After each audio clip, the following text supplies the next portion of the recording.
巴山楚水凄凉地，北鼻肯油救救命！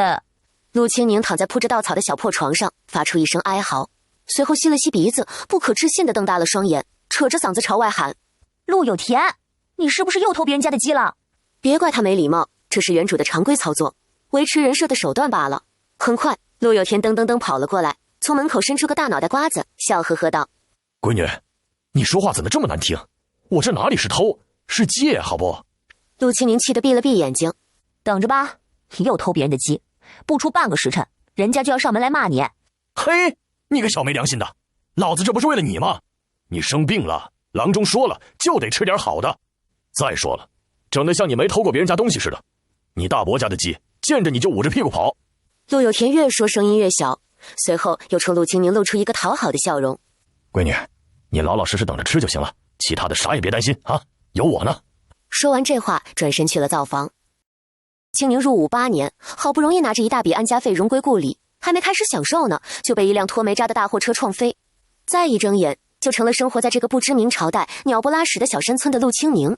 不得不说，原主这位爹虽然不务正业，但对自己闺女是真的好。村里人都说，陆有田天不怕地不怕，就怕闺女苦哈哈。原主娘生下他就撒手人寰，靠着陆有田一个糙汉子四处讨奶把他养活。渐渐的，地里草盛豆苗稀，屋里粮仓米缸全空。陆有田就今天找自己爹要点钱，明天找大哥讨点米，后天报点村里人砍的柴。甜头一尝到，从此一发不可收拾。怎么了？是不舒服吗？陆有田端着鸡汤进屋，恰好听到叹气声。陆清宁摇摇头，看向陆有田道：“那什么，爹，这鸡你偷的谁家的？你可千万别告诉我偷的周寡妇家的。上次摸他一个鸡蛋，追着我骂了半个月。”陆有田一愣，随后挠了挠太阳穴：“不是，你别管这么多，吃就是了。再说了，咱们父女俩有福同享，有难同当，你怕啥？好闺女，你这次落水生病可是遭了老罪了，赶紧吃点好的补补。那一口鸡汤一口饼，别提多美了。反正鸡已经偷了，现在再给人送回去也于事无补。”陆清宁心一横，接过鸡汤喝起来。咋样，香不香？毕竟吃别人的嘴软，陆清宁老老实实点头。我就说嘛，你爹我的手艺那是绝世无双，独一无二，美得很。你喝完汤再把饼吃了，这是你大伯娘做的，也香得很。那个，爹，你也喝点吧，这个饼我俩一人一半，我吃不完。陆有田愣了愣，不争气的红了眼眶。我家阿宁长大了，会疼爹了。爹不饿，还是你吃吧，吃了病就好了。以前父女俩胃口吃的恨不得打架，今天自己闺女居然会主动劝他吃东西，真是老天爷开眼啊！他陆有田要熬到头了。陆有田，开门呐，别躲在里面不吭声，我知道你在家。尖锐的嗓门响起，是周寡妇的声音。父女俩对视了一眼，一个老脸尬红，一个小脸煞白。陆清宁，你不是说偷的不是他家的吗？陆有田抬头望天，你别说，今晚的月亮还挺圆的，像你大伯娘做的猪油饼。陆清宁，惹谁不好，偏偏惹他。等着吧，他们陆家的祖宗18代又要飞了。大白天的把门关着，做贼心虚呢。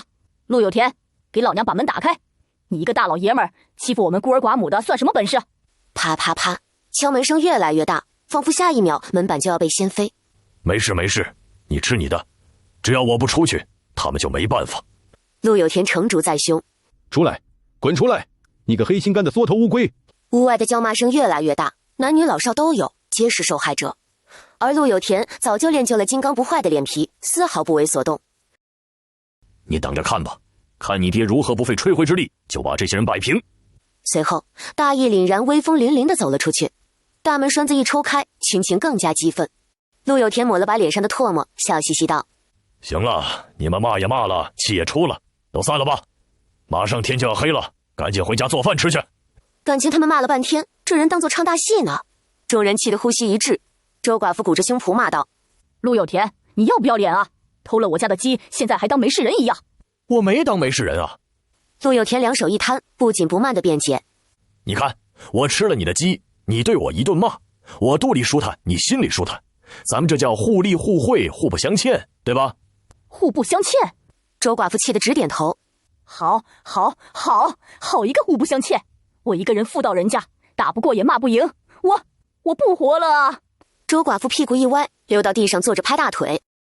李正、陆成风气得胡子直翘，拍着门板厉声喝道：“陆有田，你屡次三番偷村里人的东西，整个陆家村20多户，哪户人家没被你霍霍？是可忍，孰不可忍？”就是孰可忍，婶儿也不能忍。陆成风转过头瞪了眼接话的老妇人，继续道：“上次你就说再给你一次机会，如今我看再给100次也没用，别怪我狠心，这个村着实容不下你们了，赶紧收拾东西走人。”这话可谓是众望所归，一群人立刻跟着附和，手指头恨不得点到陆有田脸上。滚吧，滚出陆家村！快滚，别侮辱我们陆氏门楣！直到这时候，陆有田才彻底明白，今天插科打诨是糊弄不过去了。说，这次真是情况紧急，你也知道，我家阿宁病了好几天，身体一直不见好，不给他吃点好的怎么行呢？你每次都说是紧急情况，次次让我通融，可谁家不是紧巴巴的过日子？谁又经得起你这样霍霍？长长叹了口气，这次你说什么也不能够了。李正，可否容我说2句？一道苍老的声音打破了宁静。陆清宁阿爷陆正阳站在人群后方，白花花的头发被夕阳染上橘色。陆成风转身面对他，点头道：“老哥哥，您说。”儿女债，父母偿。我家老三偷的周氏家的鸡，我来赔。老大，去鸡圈捉只老母鸡来，捡最大的那只。陆有良闻声老实巴交的去了。陆正阳努力挤出一抹笑容：“我家老三命苦，年纪轻轻就做了官夫，拉扯个闺女长大着实。”公爹，命苦的是有良啊，是我们啊。陆有良之妻，也就是陆清宁的大伯母刘春和，从后边奔过来，扑跪到陆正阳脚边。陆正阳原本有些驼背的腰更弯了，抖着嘴唇含混道：“老大家的，我知道你心里委屈，有什么话咱们一家人关上门再说。”刘春和已经泪流满面，一摇头，眼泪四散。公爹，事到如今，您就算休了我，这话也不得不说了。这么些年，咱们家贴补了三叔多少，从来都是有去无回。我们养了多少回鸡，每次还没等长大，就鸡毛看不到一根了。旁的也就罢了，可今儿您要老大拿出来的鸡，是秀琴怀了孕，他爹娘提过来给他补身子的呀。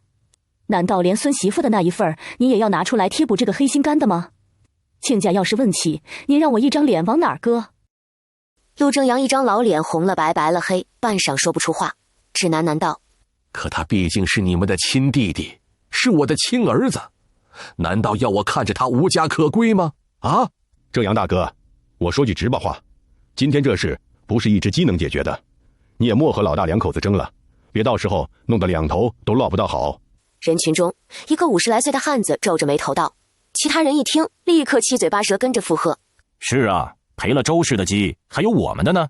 去年借了我家5斤红薯也没说还，还有我家的2只鸡，我家12个鸡蛋。”黑历史被一一摊开，陆正阳脸上再也挂不住，踉跄着后退一步，看向陆有田，恨声道：“老三啊，老三，你瞧瞧你把日子过的，你让我怎么办？你让我怎么办？”陆清宁在屋里把一切听得清清楚楚，他知道场面已经不是陆正阳卖老脸就能压住的了。各位叔叔婶婶、爷爷奶奶，抱歉。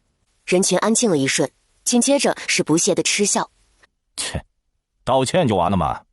道歉有用，要关老爷做什么？”“阿宁，这里有爹在，你别操心，回屋躺着去，仔细着了风。”陆清宁微微摇头，投去一个安抚的眼神，深吸一口气，继续道：“我们以前确实办了不少错事，此番大病一场，也算顿悟了。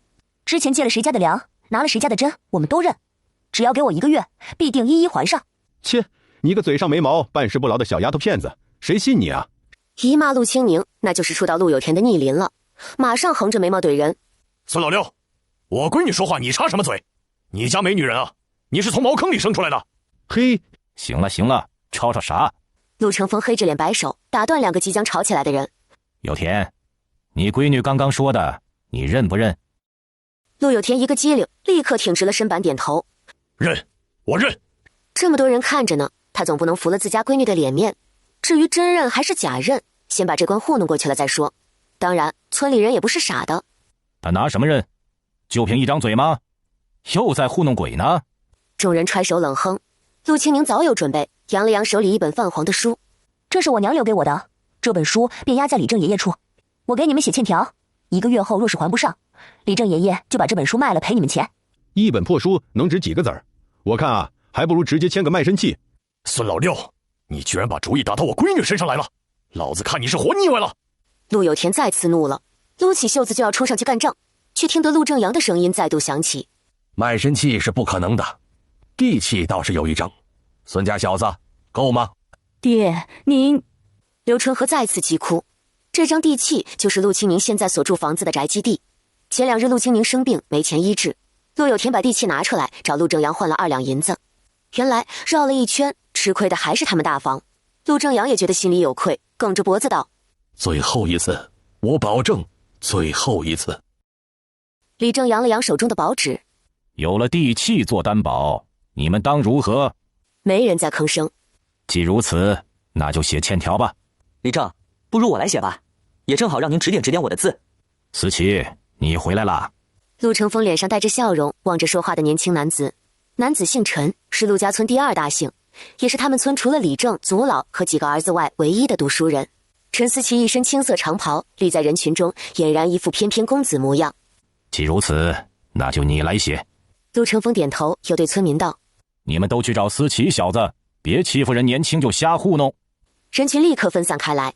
陈思琪换人搬了桌子，备好笔墨，被围在人群中。不多时，2份密密麻麻的文书写好。陆成风招呼陆有田按手印。陆清宁背着手走过去，笑着道：李正爷爷，我们都不识字，还劳烦您帮我们念念，这欠条上都写了啥？陆成风哼笑：还能写啥？你好意思听，我都不好意思念。那可不行，您得念啊！我们欠了多少东西，怎么着心里也得有个数，不然晚上怕是睡不着觉了。陆有根，母鸡2只，苞米3斤，陆有金，大豆6斤。父女俩摸着下巴，边听边点头。对于这些年自己做了什么，心里多少还是有个数。直到听完，陆清宁才抬起头来：李正爷爷，这不对啊！哪里不对？刚才六柱叔叫的那么大声，说我们偷了他3个鸡蛋，怎么写到文书上就多了1只鸡？还有陈思琪家的，整个村谁的都欠，就是不可能欠他。怎么突然就差他家5斤白面了？未等人接话，陆清宁继续道：思琪哥今天这么积极揽下这活，又这么刚好给自己家添了笔迹象，是故意的还是不小心？为何其他人都没问题，就你和六柱叔家写多了？是巧合呢，还是心有灵犀？我说过了，我欠的我认，但是我没做过的，也别想往我身上扣屎盆子。陆清宁一字一句，掷地有声。村里人已经明白怎么回事，笑嘻嘻的打趣道：思琪，这么快就帮自己未来岳丈往屋里漏东西了，你小子可以啊！哎，你别哪壶不开提哪壶，当着清宁的面说这干啥？事到如今还有啥不能说的？答案不是很明显吗？是吧，阿宁？婶子说话直，你可别难过啊。陆清宁笑笑不说话。众所周知，孙六柱家的妖女孙翠萍和陆清宁打小就不对付，2人后边还同时看上陈思琪这个未来秀才公，天天干些争风吃醋的事儿。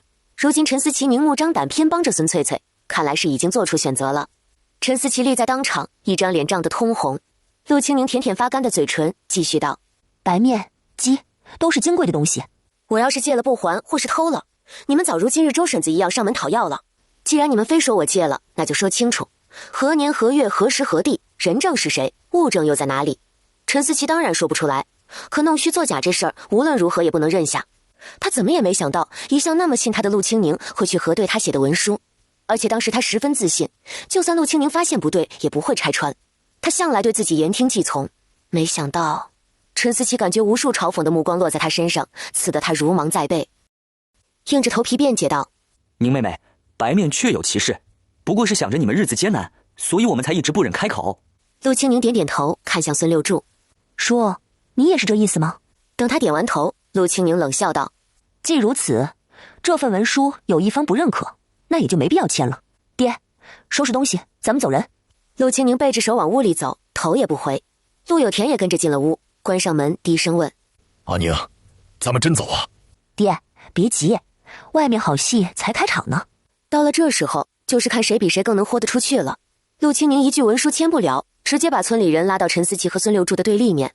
陆清宁父女离开村子，不过是以后少了个霍霍他们的人，可之前欠下的债也成了一笔烂账。行了，目的达到了，还不出来，是等着我拿轿子抬？陆成风没好气的在门外哼道，眼睛恨不得透过门缝将人凿穿。陆清宁尴尬的摸摸鼻子，随后打开了门。陆成风瞥一眼陆清宁，压着嘴角说道：“文书我修改好了，还要给你念念不？”“不用，李正爷爷，我自是相信你的。”陆清宁连忙摆手，笑得十分谄媚。陈思琪早就逃之夭夭。窝房内，陆有田靠墙而坐，右手拿着欠条，左手捂着胸口，颤颤巍巍直叫唤：“哎呦呦，哎呦呦！”心痛到无法呼吸。陆有田龇牙咧嘴，看一眼欠条，倒吸一口气，又幽怨地看一眼陆清宁。我陆有田活了40岁了，第一次欠这么多外债，这可咋整哟？陆清宁被他这样逗笑了，强行压下嘴角。爹，你先别管咋整，先把文书换个编吧，拿到了。啊，到了吗？陆有田眼角抽了下，挺直身板，强装镇定。你爹我绝顶聪明，拿倒了也看得懂。闺女啊，你说你咋想的？道歉就道歉，怎么还整个欠条出来？你不会真打算把这些账都还上吧？不打欠条，今天这事儿能过去吗？咋就不能过去了？只要为父多说点好话，又有你阿爷帮忙。陆清宁无奈叹气：“爹，你让阿爷多活2年，别折腾他了，行吗？”你这话说的，我咋就折腾他了？你阿爷这个年纪，正是卖脸的好时候，懂不？爹，你都40了，醒醒吧，不能凡事都靠别人。咱们不争馒头争口气，只要我们努力。话还没说完，陆有田噌的一下站起来，激动无比。你说对了，那时我见你大伯娘在和面，怕是要蒸馒头嘞。走，再不去就赶不上了。话说完，人已经到了堂屋，只剩陆清宁独自在原地凌乱。他说的是馒头的事吗？是蒸汽的事啊！爹，你……陆清宁无奈，扯着脖子往外喊，企图将人拦下。陆有田倒是真听着闺女的话，很快折返：“闺女，你别急哈，爹肯定给你留2大馒头，少不了你的。”说完，人一溜烟跑了出去。陆清宁阿爷陆正阳育有2子1女，除了大伯陆有良，还有个排行老2的姑母，家在附近村子。陆有良一家子带着老爹就住在隔壁院。没过一会儿，陆有田就噔噔噔地跑回来了。爹，咱们能悬崖勒马，改邪归正，金盆洗手，重新做人吗？陆有田又狠狠咬了口馒头，愣愣看着陆清宁：“你叽里咕噜说啥呢？脑子烧坏了，还是被陈思琪那小子气傻了？我就说那小子不是啥好人，你以前还不听。”提到陈思琪，陆清宁突然想起一件事，挽起袖子就往外走。“爹，我去就回，你给我留门。”“哎，你放着香喷喷的大馒头不吃，干啥去啊？”“有事。”陆清宁在院里挑了根趁手的木棍，继续往外走。那时念叨欠孙老六1只鸡时，孙老六明显愣了一下。陆清宁看得清清楚楚，所以这事儿多半是陈思琪自作主张想卖个好。虽说后面被拆穿事儿没成，但以陈思琪那个尿性，肯定会借此机会在孙翠萍面前表功。那么两人定会趁着天黑找地方见面。刚才被陆老爹气糊涂了，差点就没想起来这茬。周围的一切都安静极了，偶尔有青蛙的叫声响起，咔嚓，陆清宁踩断了一根枯树枝，在寂静的夜晚尤为突兀。陈思琪显然也听到了，但却并未转过身，依然凹造型站得笔直，淡淡道：“你来了。”“来你奶奶个腿儿！妈的，最烦装逼的人。”陆清宁并不接话，而是紧紧握着木棍，快步奔上前去。蹦！陈思琪还没来得及回头，就直接倒了下去，显然已经被一棍子打晕了。晕了就能免于挨打吗？当然不能。这小子这几年仗着原主喜欢，从他手上哄骗了不少好东西，今天又舞到他面前，在眼皮子底下耍手段，不揍他一顿，实在难消心头之恨。很快，陈思琪脸颊染上陆清宁为他特制的胭脂，宛如猴定。陆清宁并不恋战，眼看着时候差不多，拍拍手起身，再次掩入草丛中。没过多久，孙翠萍到来，陆清宁丝毫不手软，一脚将人踹翻在地，骑上去就是一顿暴揍。并非他厌女，实在是这姑娘手太黑。8月15那天晚上，两人不过狭路相逢，争了几句嘴，这人就趁原主不注意，直接一把将人推到池塘里。虽然打捞及时，但到底得了风寒。他今儿将人揍一顿，不过是替原主讨些利息罢了。孙翠萍还没看到人就挨了打，像翻了壳的王八，手脚并用的在地上扑腾，又急又气的哭嚎：“你谁呀？凭什么打我？社会没有参天术，我叫你爹，请记住。”孙翠萍直接被打懵了，愣了一瞬才反应过来，顿时双眼淬火：“陆清宁，是你居然敢打我！打的就是你，好好享受吧。”陆清宁加重了力道，手速也更快，压根儿不给他说话的机会。等他能动弹的时候，陆清宁已经拍拍屁股起身准备溜了。陆清宁，你这个贱人，你居然敢打我！我要告诉李正，让他把你赶出陆家村。陆清宁转过身，淡淡一笑：好啊，你去啊。不过去之前先想想，怎么解释你和陈思琪黑灯瞎火的在河边私会吧。陆清宁边说边一步步走近，眼睛死死盯着孙翠萍，似笑非笑道：你要是毁了你家思琪哥哥的名声，你猜他会不会怪你？前脚他和你爹狼狈为奸弄虚作假，后脚你俩在河边私相授受。哼哼，我借你10个胆，你敢去吗？孙翠萍气得胸口剧烈起伏，坐在地上一脸怨毒地盯着陆清宁，却不敢再吭声。他不得不承认，陆清宁每一句都点在自己的死穴上。揍了讨厌的人，陆清宁简直神清气爽，一路哼着歌回了家。陆有田在门口急得来回转圈，终于等到陆清宁，大大松了口气。阿宁，你终于回来了，大晚上的这是去哪儿了？陆清宁把棍子往旁边一丢，轻飘飘说道：我去把孙翠萍和陈思琪揍了一顿。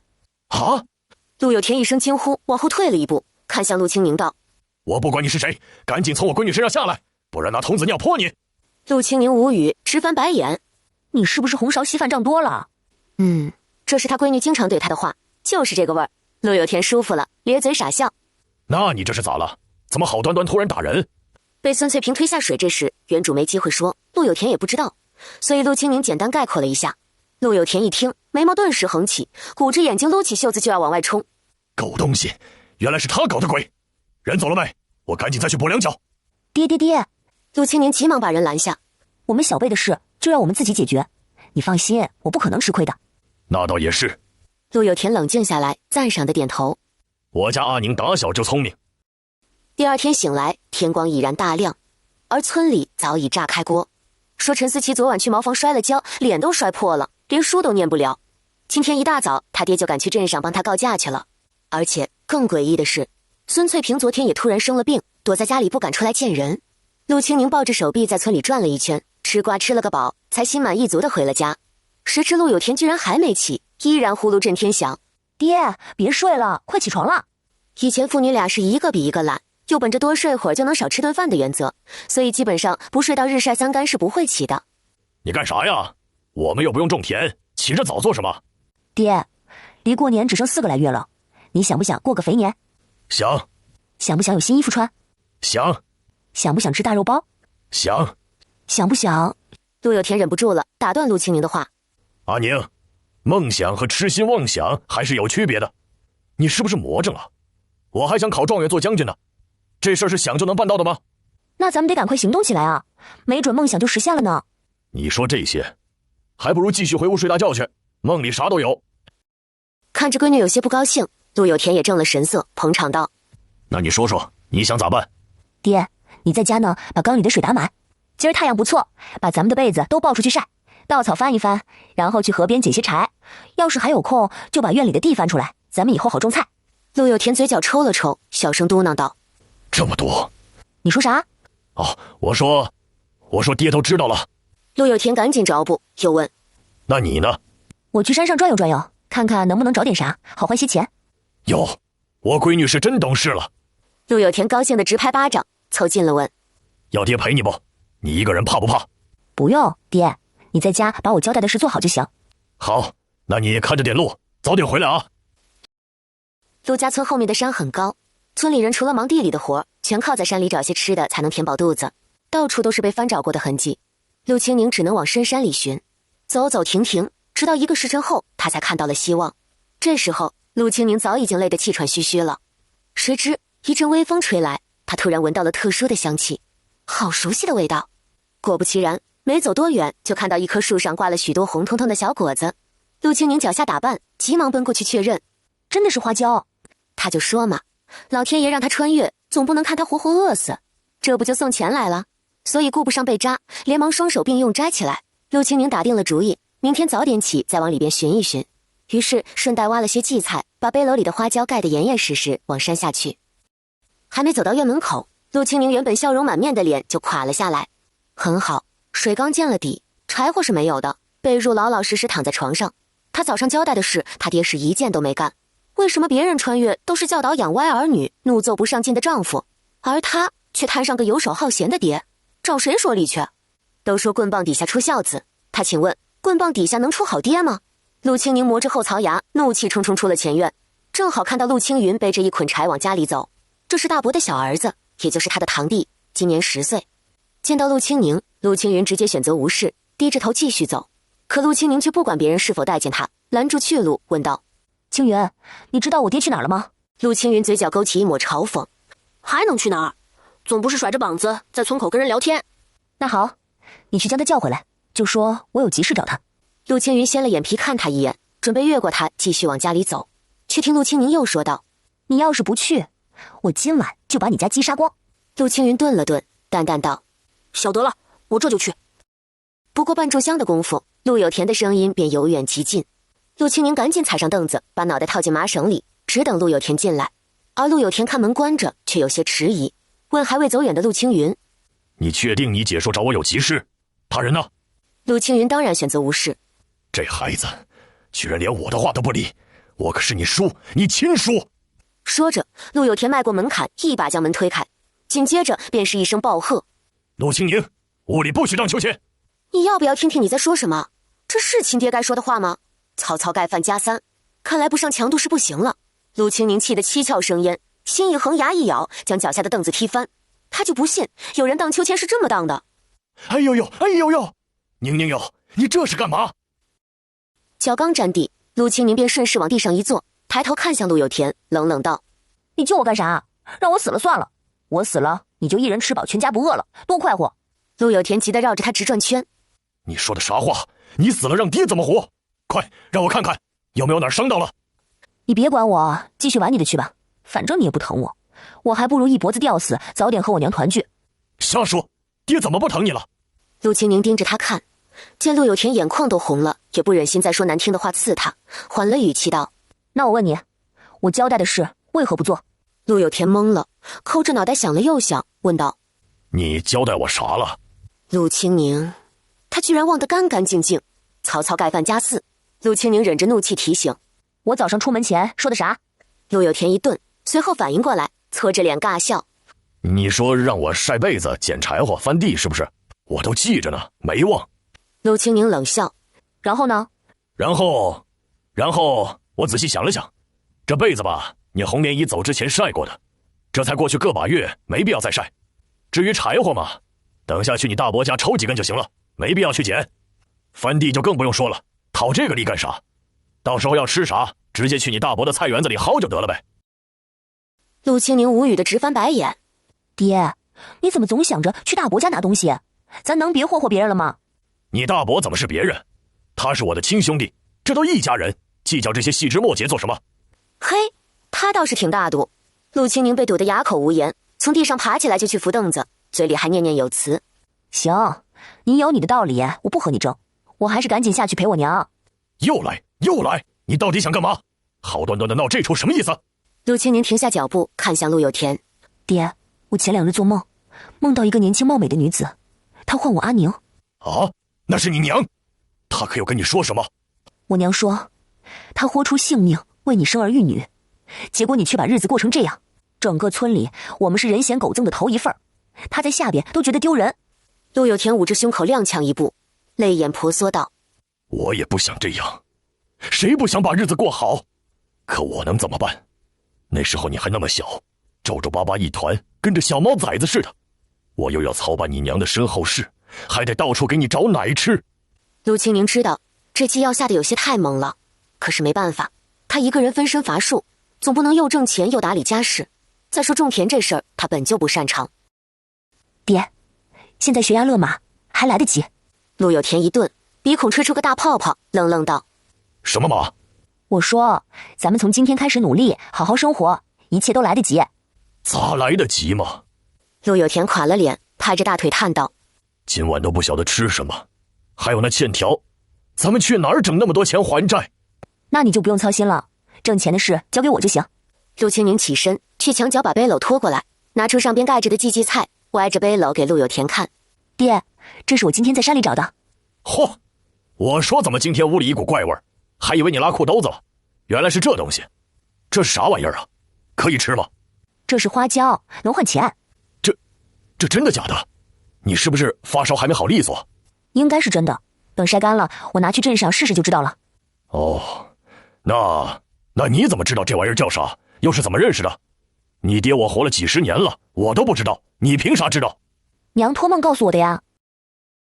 随后又嘟嘟囔囔道：“你说说，你娘咋不给我托梦呢？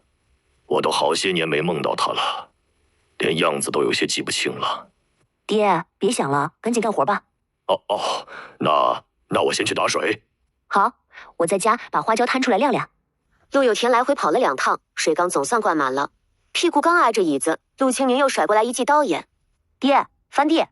陆有田苦了脸：“真要翻啊？这连种子都没有，翻了干啥呢？”“翻，不翻他就再把原主他娘翻出来用用。”“行，翻就翻。”陆有田哼了一声，转身去找锄头，手里挥着锄头，嘴里也舍不得停下，小声叨叨：“我这辈子算是完了，生个女儿不像女儿，倒像是个监工，说出去谁敢信啊？哎，完喽！”陆清明不接话，背上背篓出门，他还得赶紧趁着天没黑去捡些柴火。越过田埂，径直往河边走。每年夏天，河里涨水，就会冲下来许多树枝木头，经过一阵子风吹日晒，就成了很好的烧火材料。不知不觉已走出去老远，眼看着不远处有根黑漆漆的长木棍，陆清明立刻加快了脚步。谁知刚走近，那根木棍却动了。再一仔细看，陆清明立刻起了身鸡皮疙瘩，这他妈居然是条黑黢黢的蛇！黑蛇十分嚣张，看到有人非但不跑，甚至还往陆清明面前窜了2步。换做以前，陆清明肯定拔腿就溜，但是现在不一样了，他穷怕了，饿怕了，他想喝龙凤汤。陆清明身体保持不动，一边盯着那条蛇，一边慢慢将背篓取下，随后快速抽出一根长木棍。黑蛇似乎是察觉到危险，这时候才想起来跑，可已经来不及。陆清明冲上去，使出十足的力气，费力往蛇7寸上砸，一下又一下，直到蛇脖子处一片血肉模糊。此时太阳西斜，正是从地里回来准备回家吃晚饭的时候。陆清明这个造型引来许多人的围观。阿娘，这蛇真是你打的？哟，这蛇老大了，没想到你还有点胆气啊！村里人又是羡慕又是眼馋，又佩服陆清明的勇敢，不少人夸赞。陆有田也得着信儿，赶紧迎了过来，隔老远就打了个响亮的哈哈。哎呦，我的老天爷！我家闺女捉了这么大条蛇，这可怎么吃得完哟？还得是我陆有田的闺女。有句话叫什么来着？虎父无犬女。我闺女就是遗传了我的威猛霸气。她说：“你说说这蛇该怎么吃才好啊？是烧还是炖汤啊？”陆有田挺着胸脯得意洋洋，围观群众完全看不得他这副嘴角，气一声扭头就走。陆有田早已习惯，依然笑呵呵地把陆清明夸得天上有地上无的，惹得陆清明身板都挺直了几分，像只骄傲的大公鸡。骄傲的老公鸡拎着蛇，后面跟着同样骄傲的小公鸡，喜气洋洋地回了家。陆有田把蛇挂在院里的，磨了菜刀开始杀蛇。陆清明回灶房生火，烧了热水洗漱，舒舒服服洗完澡出来，陆有田已经在开始剁蛇肉了。阿宁，你把这蛇胆给你爷送去，这玩意儿对眼睛好。陆老爹虽然天天啃老，但是有好东西还能想到这个爹，陆清明还是挺高兴的。谁知还没点头应下，就听陆有田继续说道：“再顺便找他要点盐吧。”嘿嘿，草率了，他高兴得太早了。陆清明顿了顿，接话道：“爹，这2天还热着，蛇肉估计放不了几天就得坏，不如给阿爷他们送点过去吧。”行。陆有田连连点头。我闺女就是孝顺，这是得了我的真传啊。陆清明不敢想，光是捕个蛇回来，陆有田就能嘚瑟成这样。要是真赚了钱，那他不得上天和太阳肩并肩？装了半个汤碗的蛇肉，陆清明带着那碗蛇胆一起去了隔壁院子。大伯一家子都在后院忙活，最先出来的是陆青云，比他矮半个头的小男孩一脸防备，站在门中央将人拦住：“你又来干嘛？我家的鸡是给嫂嫂补身体的，你休想！”“放轻松，我不要你家的鸡，我是来给你们送蛇肉的。”陆青云一顿，偏过头说道：“哼，谁知道你有没有下毒？黄鼠狼给鸡拜年。青云，你咋说话的？她是你姐姐。”大哥陆青松走了出来，瘦瘦高高的个子，脸上没有一丝肉，活像个挂衣服的架子，将陆青云往后扯了一把，又看向陆清明：“阿宁，这蛇肉真是给我们的？”“嗯。”陆清明点头。“还有这蛇胆，我爹说阿爷年纪大了，吃蛇胆好，能清肝明目。”“哟，这真是太阳打西边出来了啊！有口吃的，居然还能想到我们。”一家子前后脚都涌到了大门口。刘春和嗓门洪亮，撇着嘴面露嘲讽。陆清明并不回嘴，被原主父女俩霍霍了20年，人家有点怨气是再正常不过了，只把目光投向陆正阳。陆正阳耷拉着的嘴角扯出一丝笑意，点头道：“阿宁，你这次大病一场，也算是因祸得福了，确实懂事不少。”昨天陆清宁的行事做派，陆正阳都看在眼里，与以往的撒泼打滚、出口成脏大不相同，是有些章法的。又加上今天看着父女俩在院里忙活半天，确实像是要好好过日子的样子。做长辈的自然是希望儿孙有出息，做侄女的一片心意，老大家的收着吧，今儿晚上添个菜。陆有良也跟着接话：“正好你大伯我好久没吃过肉了，今儿也沾沾我侄女的光。”听了这话，刘春和才算把蛇肉接过，端进灶房。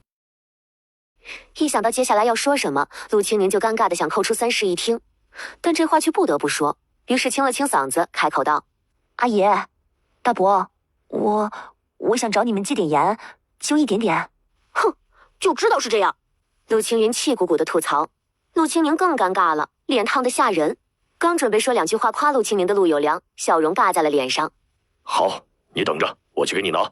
很快，灶房里传出刘春和的亮嗓门：“我说今儿怎么这么好心，原来是来要盐，我也是真傻，居然还上他的当。”陆有良在低声劝阻，陆清宁更尴尬了。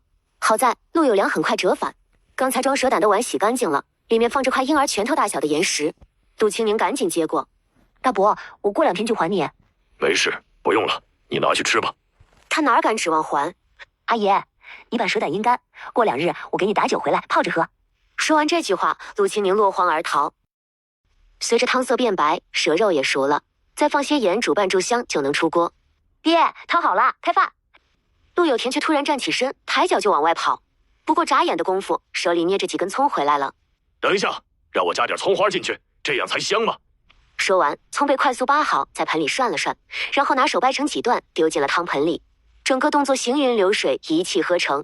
陆有田呼出一口气，喜滋滋道：“好了，这下可是色香味俱全，吃吧。”陆清宁放下锅铲，无奈叹气：“爹，葱是哪来的？”“你大伯前院里薅的呀，怎么了？”“爹，我不是说过吗？不要再拿别人的东西，不管是大伯他们还是村里人都不行。”可看着陆清宁已经生气，陆有田莫名有些心虚，声音都小了许多：“不过是几颗葱而已，又不是鸡。”“什么都不行，哪怕是一片叶子也不行。”陆清宁郑重其事：“我今天去大伯家，青云拦着我不让借，你知道为啥不？”“这小屁娃子不懂礼数，明天我骂他，你别气。”陆老爹人还安慰起他来了。陆清宁不想再拐弯抹角，径直说道：“不是他不懂礼数，是因为我们做长辈的行事不端，不配得到他的尊重。爹，村里人都瞧不起我们，以前我们经常怪别人势利，可仔细想想，难道不是因为我们自己不争气吗？”陆有田有些无地自容，干笑2声，岔开话题：“闺女，这汤是不是要凉了？要不咱们先吃饭，吃了饭你再教育你爹哈。”陆清宁不答话，依然板着脸看向陆有田：“爹，我今年已经15了，再过2年就该出门子。就以我们目前这样的名声，会有媒婆上门吗？就算我像娘一样尚有几分姿色，可别人一说我们是一家子贼，谁敢拿我进门？我看啊，最后要么就是给比你年纪还大的糟老头子做田房，要么就是给谁做小妾。”“你放屁！”陆有田彻底怒了：“什么小妾？咱们姓陆的不干这样的事。”“所以你是指望我打一辈子光棍，死了连个收尸的人都没有，被野狗啃得胳膊腿到处乱飞？”“咦，那不行。”陆有田打了个寒战：“闺女，爹知道了，以后连片树叶子也不拿别人的，行了吧？”陆清宁终于满意了，脸上挂起笑容，招呼陆有田吃饭。虽然没有主食，但这满满一盆汤却是真材实料。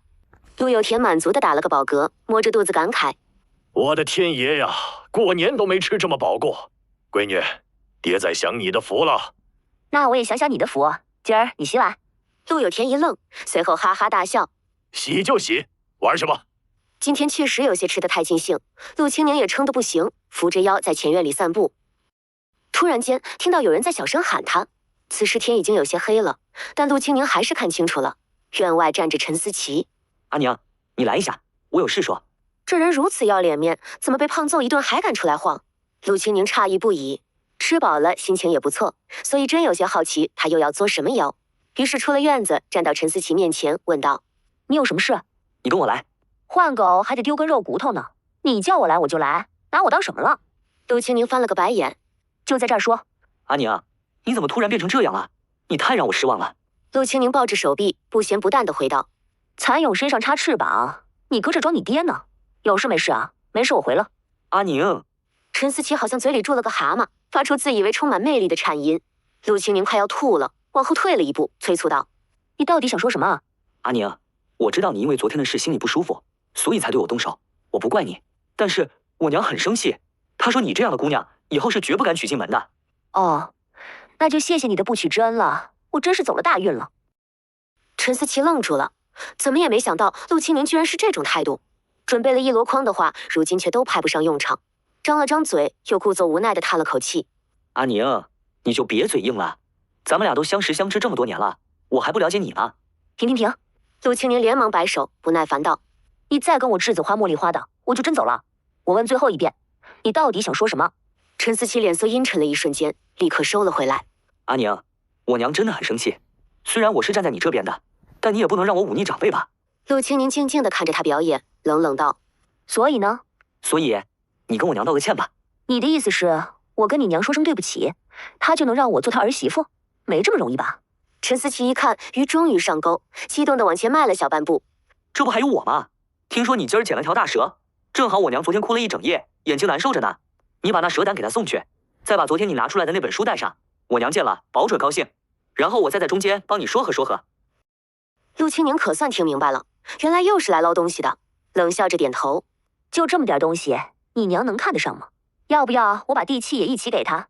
有这个就再好不过了，这样我娘肯定能消气。陈思琪一脸认真，丝毫没听出陆清宁话语中的阴阳怪气，真是老奶奶钻被窝，给爷整笑了。陆清宁是忍不了一点，立刻破口大骂：“你算什么东西啊？老娘就非得嫁给你？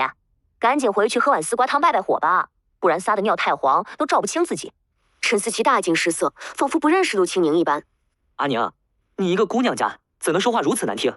真是有辱斯文。”我还有更难听的话没说呢，赶紧滚，少在这里污染空气，见着你就恶心。陆清宁狠狠啐了一口，陈思琪再也装不下去了，一双眼阴鸷无比，咬牙切齿道：“陆清宁，你这是想要与我撕破脸？”我不仅想撕破脸，我还想打爆你的猪脑壳，怎么了？好。陈思琪怒不可遏，捏紧了拳头，一字一句道：“陆清宁，你可别后悔，我明年就会参加院试，等我考上了秀才，你就是想巴结都没机会了。”考秀才？你还是先考地瓜吧。陆清宁捂着肚子笑弯了腰：“就你这样的能考上秀才？哈哈哈！我还觉得我能做将军夫人呢。”你……陈思琪气得胸口剧烈起伏。陆清宁，莫欺少年穷，你等着！说完，袖子一甩，转身大步离去。然而，陆清宁却拽住了秀柏：“等等，别急着走啊！”看来这人是后悔了，他就知道这贱货离不开自己。陈思琪内心狂喜，努力压下嘴角，转过身哼道：“你还有何话可说？”刚刚你要是不提，我还忘了。我记得去年给了你2本书，今年给了你1支银簪，还有垫给你家的1亩2分地，赶紧都还我。陈思琪的脸僵了一瞬，然后嘴角微勾，眼神带着讥诮，冷冷道：“什么书？什么银簪？何时给我的？可有证据？”还有那地，可是有李正做见证，咱们2家签了契书的。你想反悔？没门儿！陆清宁知道他不会认，所以并不多跟他废话。我可是找你要过，是你不愿给。说完，背着手进了屋。第二天，陆清宁是被敲门声吵醒的。阿宁，阿宁哎，起床了！好家伙，外面才蒙蒙亮，这次换陆清宁顶着鸡窝头开门了。爹，你起这么早干嘛？哪里早了？我都看到有人扛着锄头下地了。你快些洗漱，锅里炖着汤呢。咱们吃了饭，好赶紧去山上采那啥。老天爷开眼，陆老爹终于发愤图强了。陆清宁一下子就醒了，立刻穿好鞋袜，奔去后院打水。父女俩各自喝了碗蛇汤，然后拿上工具出门。陆有田甚至还找出2个麻袋放到背篓里，惹得陆清宁侧目。爹，你拿麻袋做啥？上山捡钱啊？陆有田嘿嘿一笑，回道：“种花椒啊。”花椒有那么多吗？值得拿麻袋装？他爹着实太乐观了。不过这时候可不能泼冷水，否则他的改造计划就创业未半而中道崩殂了。于是笑着点点头，父女俩一起往山里去。陆有田原本还兴致勃勃，直到爬了1个时辰还没找到花椒，整个人肉眼可见的萎了。真是钱难挣，屎难吃啊！这玩意儿咋那么不好找呢？爹，钱要是那么好挣，就不会有许多人连饭都吃不饱了。别急。说的也是。陆有田坐地上喘着粗气。歇会儿，等下咱们分开找，这样不耽误功夫。此时天已经亮了，看得清周围的环境。陆有田也放心陆清宁独自一人。陆清宁正有此意，所以休息完就往旁边的树林子里钻，而陆有田则是继续往上爬。这一分开，陆清宁还真的有了收获。虽然不是花椒，但也确实给了他惊喜。它是云贵川兄弟姐妹们饭桌上离不开的蔬菜——辣椒。此时辣椒已经红了，哪怕躲在草丛里也十分显眼，上宽下窄，尾巴微勾，长得十分标准。遗憾的是，只有20多个，想炒来吃是不能够了。不过可以留种，等明年种下去就能收获一大片。阿宁，你干甚呢？陆有田急匆匆跑过来，一脸狐疑地看着他。爹，我找着辣椒了，咱们以后能吃上好多好吃的了。陆有田对这个听都没听说过的名词压根不感兴趣。猪都不吃的玩意儿，有啥稀奇的？陆有田哼了一声。你别管这些了，快跟我走，我发现了好东西。啥好东西？花椒吗？你就知道花椒。陆有田有些焦急。是蜂蜜呀，小祖宗，你知道它有多金贵吗？我们今儿是真走了大运了。他当然知道，哪怕是在现代，蜂蜜也是好几10块钱一斤，而且一不小心还买到假货，更不用说在采集和养殖技术有限、产量稀少的古代了。陆清宁也很激动，赶紧3下5除2把眼前的辣椒摘完，跟着陆有田去找蜂蜜。一直到山顶，陆清宁才看到，在陡峭的石壁间横空突出一块大石头，石头下边有一大块呈猫耳朵形状的黄褐色蜂巢，蜂巢上一大部分都被蜜蜂爬满。陆清宁噌的一下汗毛就竖起来了。爹，要不咱们回去寻个帽子，做个围兜再来吧？好不容易爬上来了，回啥回？万一被别人发现了，怕是要毁得3年睡不着觉。可这也太危险了吧！万一被蛰了，不得肿成猪头？陆有田瞪他一眼。哪儿能啊？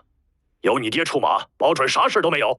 爹，哎，你别啰嗦了。陆有田摆摆手，已经下定了决心。此时的陆有田信心十足，割了2根大拇指粗的树藤，将它们连在一起，一头绑在树干上，一头系在腰间。随后又用割下来的艾草捆了个草把子，绑在长木棍上，从怀里掏出了打火石。陆清宁看呆了，居然打火石都带了，难道陆老爹还能未卜先知？爹，咱们又不在山上生火做饭，你带打火石干啥？嘿嘿，这不是想着要是发现兔子洞，点个草把子把兔子熏出来吗？没想到在这里用上了。咋样，你爹我是不是聪明绝顶？确实，你真厉害。陆有田十分受用，脸上笑容更甚。你就瞧好吧，看我给你表演个火烧军营，夺嫡粮草，杀他个片甲不留。说着，将草把子点燃，一步一步小心翼翼地向蜂巢靠近。感受到危险，蜜蜂沸腾了，发出更加响亮的嗡嗡声。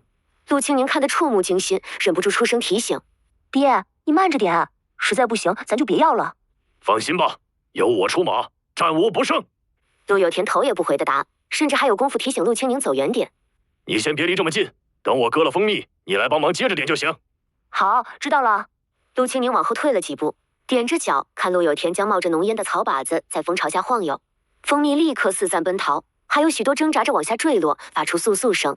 随着艾草快烧光，蜂巢也完全露了出来。随后用镰刀在蜂巢上方距离石面2指宽的地方将蜂巢割断，大块的蜂巢落入袋中。陆清宁还没来得及欢呼，就见陆有田被带得整个人往下滚去。爹！密密麻麻的树枝藤蔓完全把人盖住，陆清宁压根看不清楚下边的情况。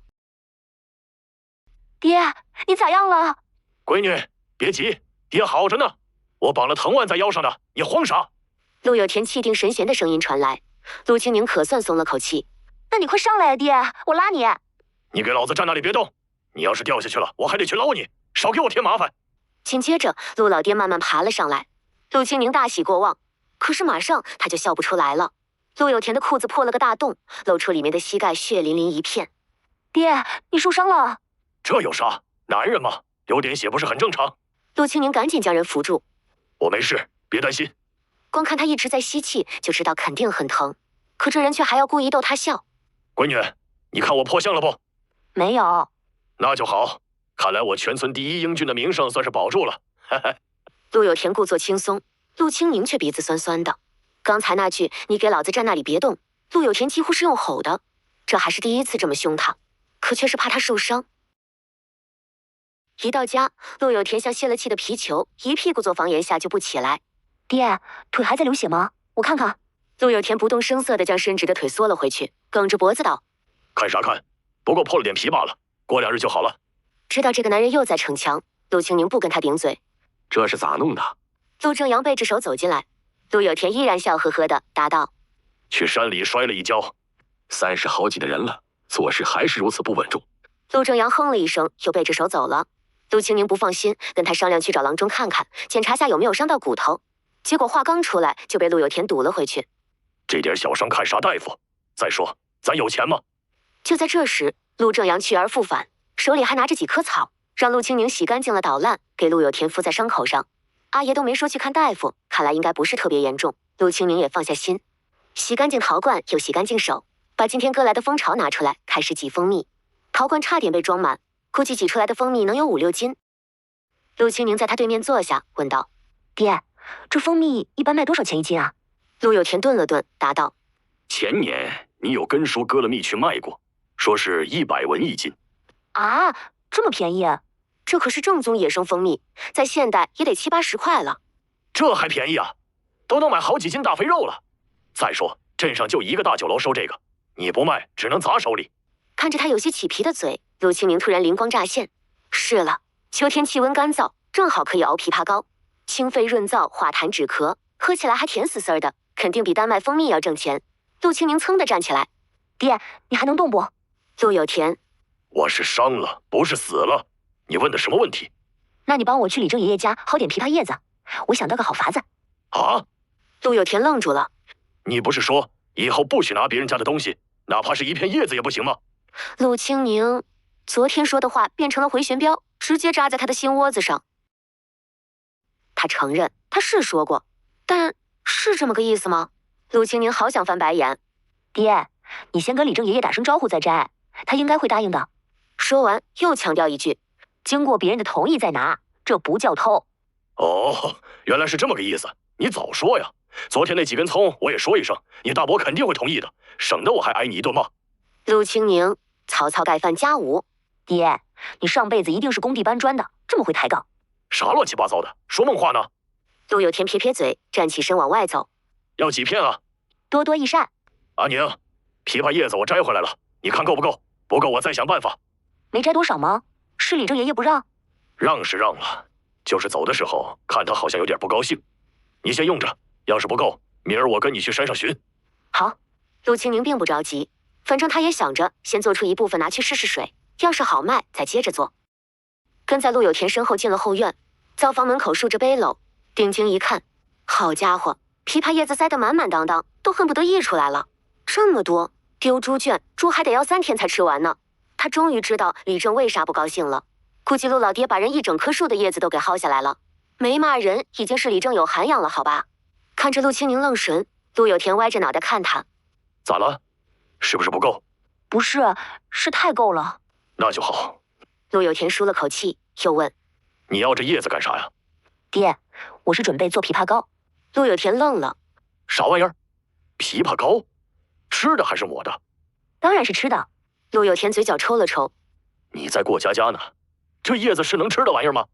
猪都嫌它拉嗓子。”陆清宁笑着答：“爹，这枇杷膏就得用叶子才行，而且还得是老叶子，它作用可大着呢，不仅能润肺止咳，还能治疗体虚瘦弱、精神疲倦。”陆有田撇撇嘴，小声逼逼道：“听你说的，怕是比得上玉皇大帝的仙丹了。”“仙丹是比不上，不过它能卖钱，能让你穿上新裤子，吃上大肥肉，满意吗？”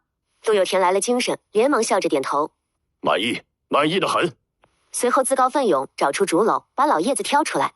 陆清宁搬了个小板凳在他旁边坐下：“爹，你去把之前熬鸡汤的陶罐洗干净，等下我煮叶子。”“我给你把灶堂里的火升起来，你用大锅煮不快一些吗？”陆清宁摇头：“不行的，不能用铁锅煮，不然枇杷膏就没卖相了。”“嘿，你还怪讲究的。”说归说，陆有田还是屁颠屁颠去了。很快，灶房里被香甜的气息弥漫，枇杷水也变得浓稠，变成了枇杷膏。陆清宁拿汤勺把枇杷膏一点一点舀进竹筒里。“爹，咱明天一起去县城呗。正好花椒今天在后院晒了一天，已经干了，明天可以一起带去卖掉。”“行啊。”陆有田狗狗碎碎，拿根筷子把罐底残留的枇杷膏刮来吃，含混问道：“闺女，这枇杷膏你咋就突然会做了？跟谁学的？”陆清宁眼睛都不眨一下，回道：“娘教我的呀。”“你就诓我吧，你娘绝对不会做。他的发妻他还不了解吗？陆清宁继续脸不红心不跳的编。他身前不会，身后难道也不会吗？天堂难道就没什么培训班？陆有田看了陆清宁片刻，随后放弃纠结，管那么多干嘛？能挣钱就行。有这功夫，还不如赶紧多吃几口枇杷膏。嘿嘿，爹，我把这半罐枇杷膏给阿爷送去，你把院里的花椒收起来，天要黑了。好，快去快回啊！我饿了。说好今晚你做饭的。知道啦。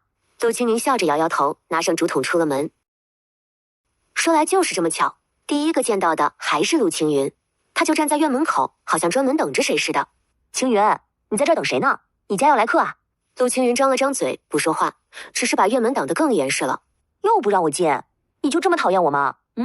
陆青云觉得这个小屁孩还怪有趣的，忍不住想上手揉一揉小脑袋瓜子。陆青云却吓得后退一步，警惕地看着他。你又来干嘛？今天又想来借啥？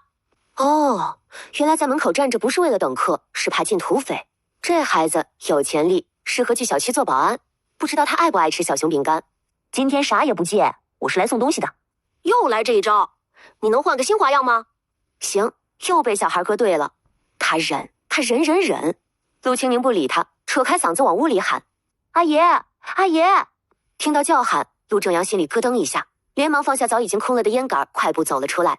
其他人也跟在后边。大伯娘嗤笑一声，率先开口：“咋了？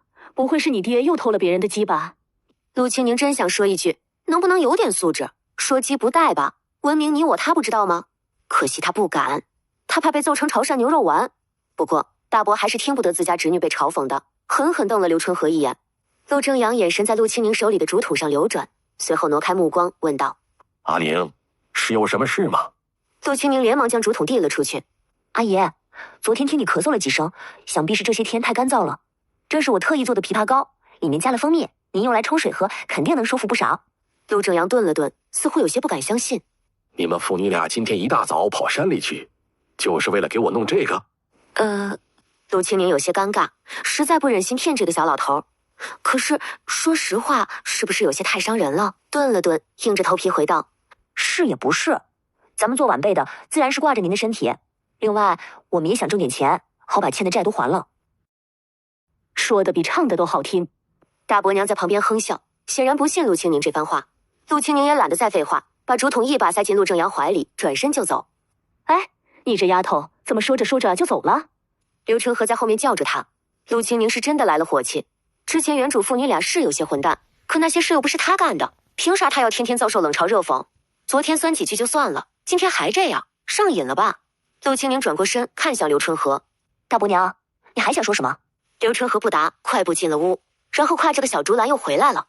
家里没米下锅了吧？这些你拿去吃。竹篮里放着7、8个细长的红薯。陆清宁愣住了，他以为这人是打算叫住他继续羞辱一番的，没成想是给自己送吃的。大伯母，咋的？在你眼里我就那么狠心啊？刘春和睨他一眼，笑着道：“拿去吃吧，再犹豫我可要后悔了。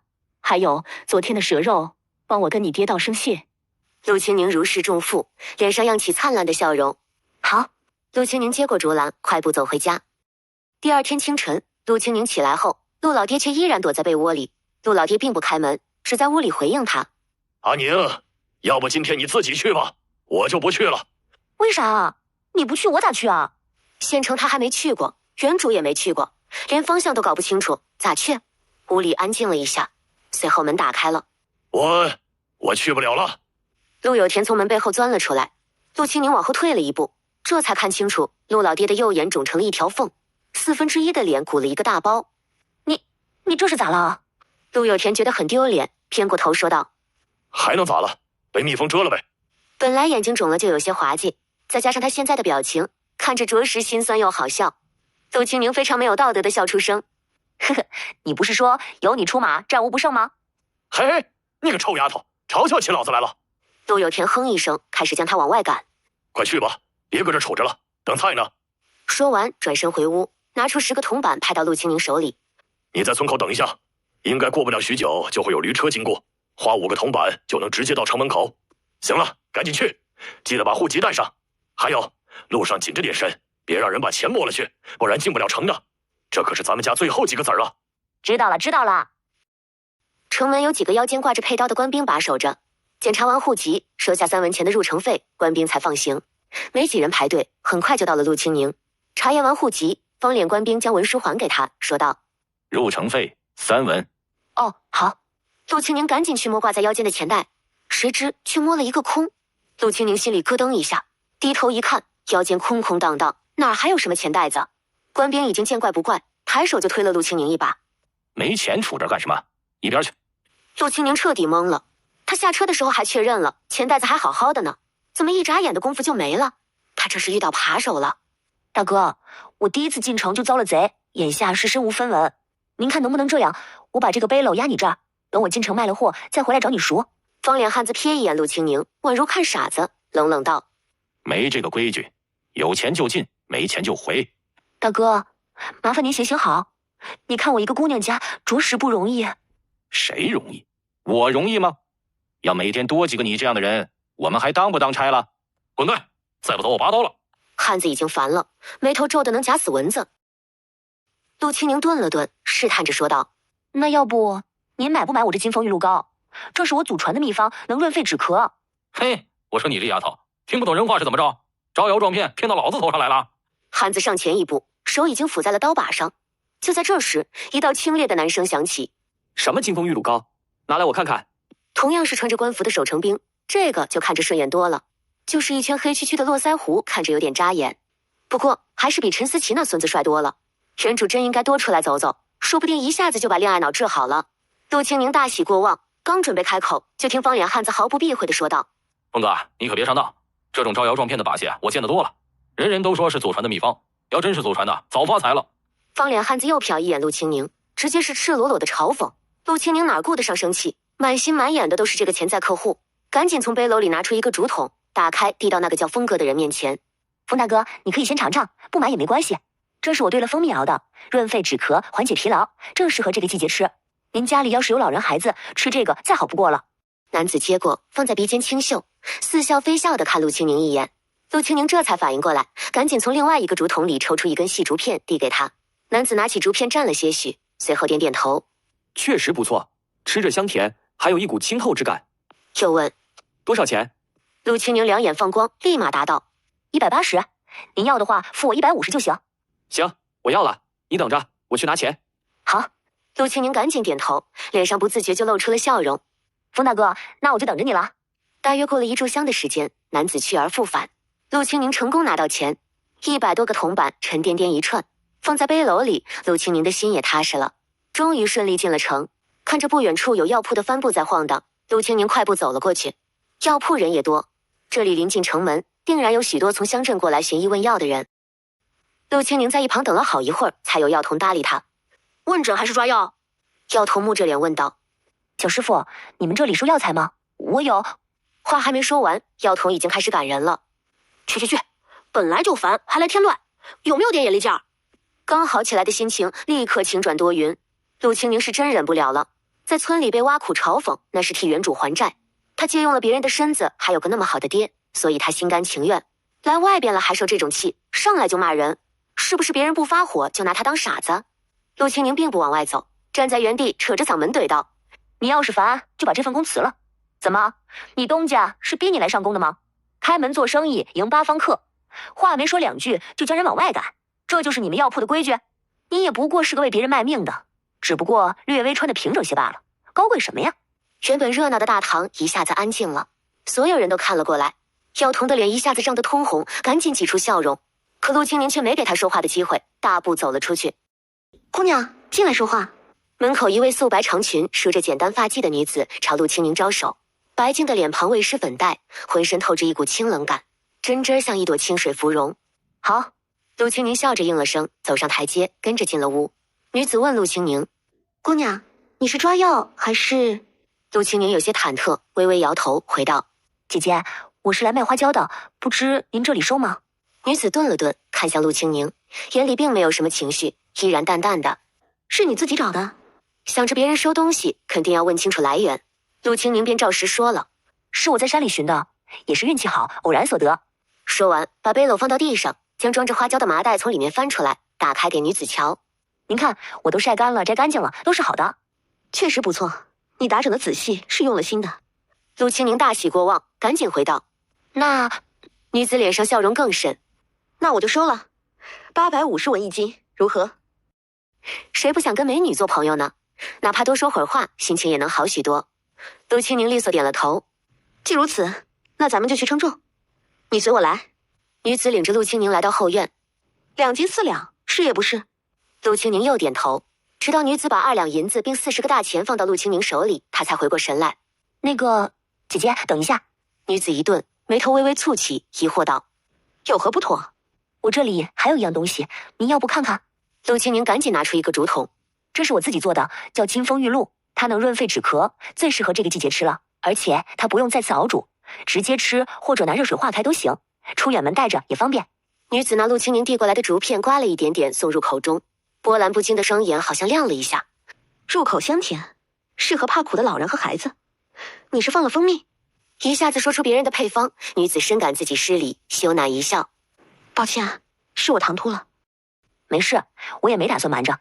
蜂蜜的特殊香气自然和冰糖、红糖不同，尝出来再正常不过了。陆清宁早有准备，女子脸上又露出笑容：“姑娘看来是个爽快人，那我也就直说了。你做的这金风玉露，我尝着是不错，至于效果如何，暂时却看不出来，这是其一。其二，它毕竟与寻常的药丸汤剂不同，所以一时可能难以被接受。姐姐，您说的我明白，所以我是想着放您这里售卖。我的成本价是150文一罐，至于您卖多少，我都不问。要是卖不出去，过2日我再来取走，您看行吗？”如此也行吧。女子犹豫了一会儿，遂点了头。陆清宁连忙道谢。出了医馆门，陆清宁直奔路口的包子铺。如今办完事，一身轻松，自然要好好犒劳自己。忙了好几天了，就不能享受享受吗？谁知一问价，陆清宁立刻傻了眼。跟他拳头差不了多少的包子，一个居然要5文钱，卖这么贵，这包子是金子做的吗？来2个。陆清宁没好气地哼道，他倒要尝尝这金包子是什么味儿。谁知一口咬下去，陆清宁差点流眼泪。太香了，怎么可以这么好吃啊？皮儿薄馅儿大，满口流油，不知是加了茴香还是什么，有股特别的香气。总之一个字，好吃。摊位前的伙计连忙趁热打铁，问陆清宁：“小姑娘，再来2个不？”“不用了，我胃口小，吃1个就饱了。”陆清宁边说边往前走，再在那儿站下去，他估计得一口气炫8个。于是立刻去了粮铺，小米和苞米面各10斤，然后又买了5斤灰面，光这3样就花了300多个大钱。出了门没多久，就看到一个大娘支着摊在卖鞋子，想了想，给自己和陆老爹各买了2双鞋，然后又花了70文买了双更厚实的棉鞋，这是他买给阿爷陆正阳的。付完钱，陆清宁又继续出发。刚走了没2步，却被人撞了个踉跄。抬头望去，那人已经走到前面，离自己10多米远，而且还回头冲他无声地笑了笑。故意撞的，还挑衅，他看着有这么好欺负吗？刚准备破口大骂，陆清宁突然想起来，这人好像有点眼熟，在哪儿见过呢？我操，他记起来了。在城门口的时候，他刚下驴车准备去排队，也有人撞了他一下。看来他的钱袋子就是这人偷的。陆清宁赶紧跟了上去，7拐8拐，随着那人绕了好几圈，眼看着越来越偏僻。陆清宁也明白了，这人是把自己故意引过来的，估摸着是方才买东西掏钱时被人看到惦记上了，于是假装无察觉，继续往里走。没多久，4个扛着木棍的汉子出现在眼前，引他过来的那个瘦小个也立在一旁，笑嘻嘻地问道：“姑娘，是在找这个吗？”皱皱巴巴的钱袋子在他手里晃了晃，不是陆清宁的又是谁？是的，大哥，你今儿可把我害惨了。哈哈哈哈哈！几个汉子仰着头，笑得肆无忌惮。而陆清宁也在这时候放下了身后的背篓，摆开架势，冷冷道：“既然都来了，那就一起上吧。”汉子一愣，又大笑起来：“小丫头片子还挺嚣张啊！”话音刚落，陆清宁已经快步奔了过去。陆清宁身形矫健，几乎没用半炷香，方才几个嚣张的汉子全部被打趴下，躺在地上哎呦哎呦直叫唤。就这，下去沉淀沉淀吧。陆清宁拍拍手，不屑地哼道。余光瞥见那个瘦小个已经快退到巷口，陆清宁赶紧追了上去。还没走2步，刚到巷口的瘦小个嘎嘣一下跪倒了地上。陆清宁愣了，一个急刹车停住脚步。这么自觉，以为下跪就可以不挨打吗？瘦小个满目惊恐，身板停得直直的，完全不敢动弹。风爷饶命，小的下次不敢了。风爷，陆清宁咦了一声，紧接着一位穿着黑色长衫的男子站了出来，笑盈盈道：“姑娘是真人不露相啊，倒是我眼拙了。”风大哥，陆清宁试探着喊了一声，随后确认了。这么明显的络腮胡，不就是城门口买他枇杷膏的官兵吗？只是那黑黢黢的胡子依然丑得扎眼，他好想给人扯掉。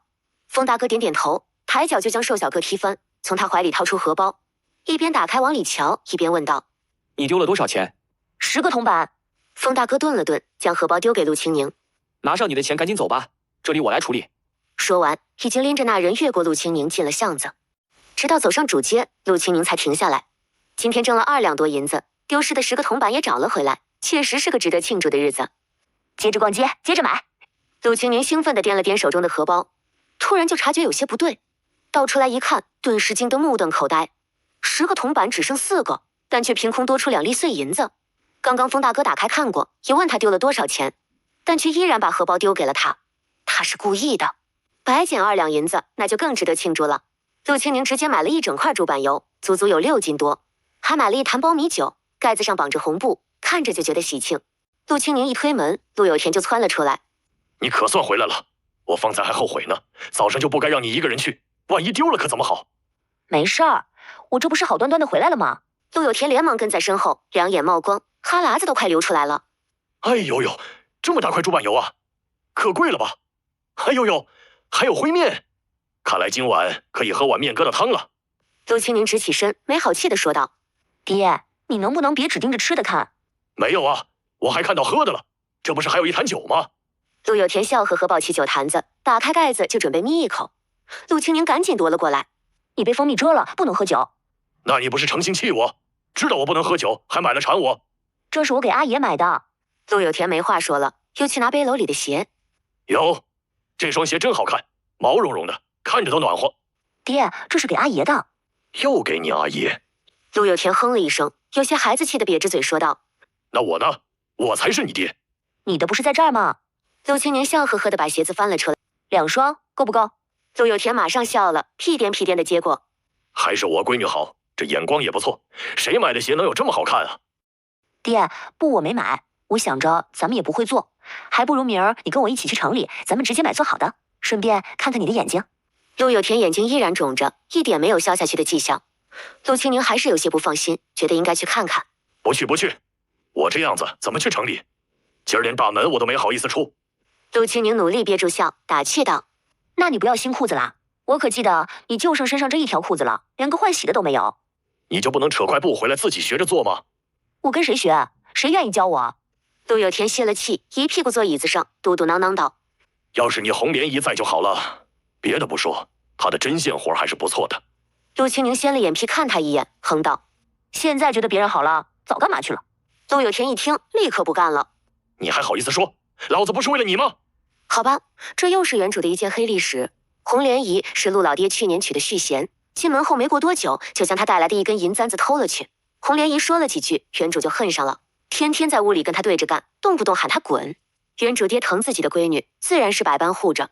两口子大吵一架，陆有田喊他滚，他就收好包袱，带着自己的小闺女回去了。”陆清宁沉默了片刻，试探着问道：“爹，要不咱们把红莲姨接回来吧？”“接啥接？大丈夫一言既出，驷马难追。我都让人走了，再接回来干嘛？”“你该不会是怕被人撵出来吧？”陆有田腰杆一挺，梗着脖子道：“瞎说，谁敢撵我？”“既然你不怕，那就去呗。”“哎呦，我的头咋这晕呢？肯定是昨天摔得太狠。”一边说一边往屋里走。“我回床上躺会儿，吃完饭再喊我。”陆清宁烧了热水，随后开始熬猪油。猪板油切成小块，放到锅里，再加上适量的水，小火慢煮。慢慢的，锅里开始冒泡，有淡淡的油香味飘出来。“闺女，你干啥呢？好香啊！”“哦，我煮屎呢。”陆清宁看他直咽口水，故意打趣道：“你不是头晕吗？怎么又不晕了？”陆有田脸不红心不跳的回道：“好多了，哪能一直晕呢？”陆清宁刚把猪油渣捞上去，陆有田就伸手拿了一块，烫得吱哇乱叫：“爹，你少吃点，咱们晚上包包子吃。”陆有田已经一口气吃了3块，陆清宁是真担心他一下子吃太多，肠胃受不了。一听吃包子，陆有田就更有劲了，连忙道：“那我去挖荠菜，晚上咱们用荠菜做馅儿。”“不用了，爹，还是我去吧。”想了想，又道：“要不你去把酒和鞋给阿爷送过去，顺便找大伯要几根葱。哦，对了，上2天还找他们借了盐，也得还回去。”陆有田吓得连连摆手。我不去，去了你阿爷又得骂我。咋可能呢？你给他送东西，他还骂你？要去你去，反正我不去。陆有田说啥也不动，陆清宁只好自己去。想着现在大家还在地里没回来，陆清宁先把面和了，再把猪油渣切碎准备着。等到隔壁传来说话声，这才带上准备好的东西出门。这次陆青云没有再拦着他，一见他过来就赶紧跑回屋里。一家子刚回来，正坐在前院喝水。陆清宁也算见到了这个新嫂嫂，也就是大哥陆青松的妻子。圆圆的脸蛋上有2个浅浅的梨窝。陆清宁叫了一声，他便回以一个羞涩的笑容：“大伯娘，这是我前2日找你借的盐，如今还给你。阿爷，这是给你打的酒，还有棉鞋。”陆清宁把竹篓里的东西一一拿出来，陆正阳的脸却在怔了一瞬后越来越黑。等陆清宁说完，立刻鼓着眼睛瞪他：“拿去拿去，我可不要你的这些东西，天天正事不干，净想着糊弄一张嘴，日子哪有你这样过的，跟你爹一个德行。”还真让陆老爹说着了。陆清宁尬住了。旁边院里，陆有田伸了半个脑袋出来，朝这边扯着嗓子喊：“爹，你骂他就骂他，可别带上我啊！”陆正阳气得胡子一翘，站起身吼道：“你个不孝子，还不如你闺女呢！你闺女有啥好处，还知道想着我点，哪像你！”话还没说完，陆有田脑袋一缩，吧嗒一声将门关上了。陆正阳的话被堵在嘴中，刚准备一屁股坐下，就听大儿子陆有良开口了：“爹，你也知道阿宁有啥好东西还想着你，干啥还骂人？这不是狗坐轿子！你他娘的说啥呢？啊，反了天了！”陆正阳气得想打人。陆有良赶紧站起身，绕了一圈，跑到陆清宁身边，笑呵呵道：“阿宁，你买的这双鞋看着真不错，没准我也能穿呢。”说完，朝陆清宁眨了下眼睛。陆清宁心领神会，立刻将鞋子拿起递了出去。“既然阿爷不喜欢，那就大伯穿吧。”“放屁！谁说我不喜欢了？”陆正阳哼了一声，眼皮抽了抽，没好气道：“鞋子拿来，我试试。”几人对视一眼，七嘴八舌的开启夸夸模式。“哎呦，这鞋您穿着真好看，这款式怕是镇上都没得卖的，我们村也没人做得出来。您可是村里独一份儿。”“看着还挺厚实，怕是下雪穿着也不冻脚吧？”在一声声的夸赞中，陆老头逐渐迷失了自我，脸上的笑容也越来越大。这时候，各家各户已经在做晚饭了。路过孙翠萍家，正好碰到孙六柱端个碗蹲大门口扒拉着苞米糊糊。看到陆有田肿着半张脸，立刻乐出了声：“我说田老三，你这是咋了？是偷别人家的鸡挨揍了，还是被哪个寡妇挠了？”陆有田停下脚步，叹了口气说道：“你可别提了，都怪我那不成器的闺女，好端端非拉着我进山，结果被疯子咬了。”“啊，还有这回事？”孙六柱乐得直拍大腿。“哎呦，那你可真是撞了大运哦！我们天天往山里跑也没被咬过，怎么你一去就这样了？”陆有田点点头：“确实撞了大运，我们进山没多久就找到了蜂蜜。”孙六柱笑容僵在脸上，而陆有田还在滔滔不绝地说着：“你说是不是怪我家阿宁？不是他，我也不会成这样。这孩子做事一点都不靠谱。”“呵呵，不过有一说一，你是该管管你家闺女了。成日里斗鸡遛狗，游手好闲，一点正事都不做。”“是啊。”陆有田又叹了口气：“他是真一点正事都不做。今天我说去山上再碰碰运气，他非得要去县城逛逛，买肉就算了，还给我买了鞋。”陆有田有一下没一下的踮着脚尖，晃悠着那双新鞋子。“你说说，冬天还没到，他就把棉鞋给我买回来了，还买2双。我就这么一双脚，哪里穿得过来哟？这娃子忒不会过日子了，我迟早得骂他一顿。哎，对了。”陆有田说着，又偏过头看向孙六柱：“孙老六，你家翠萍给你做新鞋没有？要是没有，改天我把我的鞋拿过来，让他照着样子给你做一双。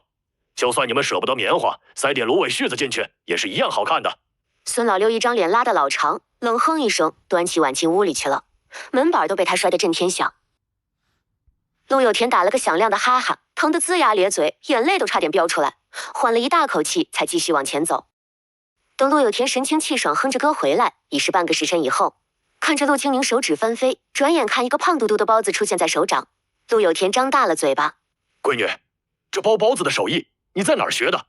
陆清宁头也不抬，笑着道：“爹，去年红莲姨刚进门子的时候做过一回包子，你忘了？”“哦，你就看了那么一回就会了？”陆有田眼里带着赞赏，末了又低声说了句：“有一说一，你红莲姨的手艺也是不错的。”陆清宁不接话，将扁扁的面皮变成胖墩墩的包子，接着把做好的包子放在蒸笼里，挨个排开，盖上盖子开始蒸。灶堂里的火噼里啪啦烧着，蒸笼里飘出白雾，整个灶房都好像披了层白纱，宛如仙境。陆有田一直伸长了脖子往锅里瞧，一看陆清宁望着自己，立刻揣着手嘿嘿一笑：“闺女，能吃了吗？你爹快要饿死了。”陆清宁嘴角抽了抽，脑海里突然蹦出来3个字：煞风景。能吃了，能吃了，再等一会儿就好。很快，陆有田如愿以偿地吃上了肉包子，右手拿一个往嘴里塞，左手还拿着一个时刻准备着。陆有田更是吃了6个才停，一边打着嗝，一边和陆清宁商量：“闺女，刚刚我仔细琢磨了一下，既然你说你对陈家那小子没想法，咱们店给他家的地还是要回来吧。正经人家过日子，不种田怕是不行吧？”爹，你可算是想起这茬了，我还以为你不想种地呢。以前是觉得种地麻烦，可是这2天我看着你又是上山寻东西，又是去河里捡柴火，我也感觉浑身充满了干劲儿，说不定咱们这日子还真能过好嘞。你像你娘，脑瓜子灵光，又有她的点拨，所以挣钱这事儿还得靠你。我呢，就在家里挑挑水，劈下柴，再把地种好。陆有田有些心虚，要靠女儿挣钱，着实有些不好意思。边说边观察着陆清宁的脸色，试探着问道：“你觉得如何？”我觉得可以，不过种田的事你别急，还是先把院里的地打整出来。如今陈思琪他们才把地翻出来，估计这2天就要下麦种了。等他们补完种，咱们再去把地要回来。陆有田愣了，肿了的眼睛努力睁开一条缝。你在想啥呢？等他们把麦子种下，就更不愿意还给我们了。放心吧，爹，我有法子。陆有田不相信，撇撇嘴哼道：“你能有啥法子？你把他麦子扯了，我怕那小子跟你说2句话，你就又晕了头。”爹，别逼我在最快乐的时候骂你哦！我不是说了不许提他吗？陆清宁气得直跺脚，飞快地夹了8个包子到汤盆，塞到陆有田怀里。你去，把包子给大伯他们端过去。陆有田傻眼。啊，我去？当然是你去了。陆清宁没好气地哼一声。你也该尝尝挨骂的滋味了，咱俩1人1次，这才公平。看着陆有田还要反驳，陆清宁推着人往外走。去，我要洗澡了。突然，啪啪啪的敲门声响起，好大儿陆有田在外边鬼鬼祟祟的轻声叫着爹。咋了？又有啥事？陆有田，你孙女让我给你送包子来，我放这儿了，还热乎着呢，你赶紧出来拿啊！说完就转身要溜。陆正阳哪里会让他走，在屋里发出一声暴喝：“你跟老子站住！”随后就听到一阵噔噔噔，陆正阳鞋都没穿，拿脚后跟走路，跑过去将门打开。进来，我有事说。陆有田往后挪了半步，笑呵呵道：“爹，太晚了，你还早点休息吧，我就不去打扰你了。”进来。陆有田老僧入定，不动弹。进来。陆正阳拔高了声调。哦。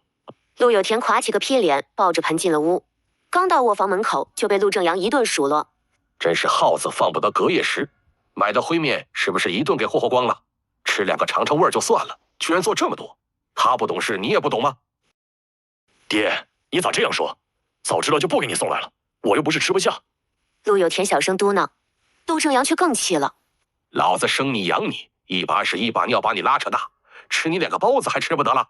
那你能别骂我了吗？”陆有田像个出去玩了不回家被主人骂的带狼狗，耷拉着脑袋委屈巴巴道：“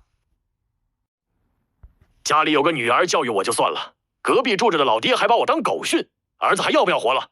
提起陆清宁，陆正阳脸上罕见的露出一丝笑意：“你要是做得好，我们能骂你吗？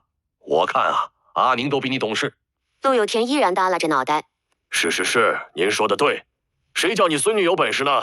又给你买酒又买鞋，那酒我喝1口他都不让。”听了这话，陆正阳心里更舒坦了，也不忍心再骂陆有田，缓了语气道：“老三，你成天这样闲着也不是个事儿。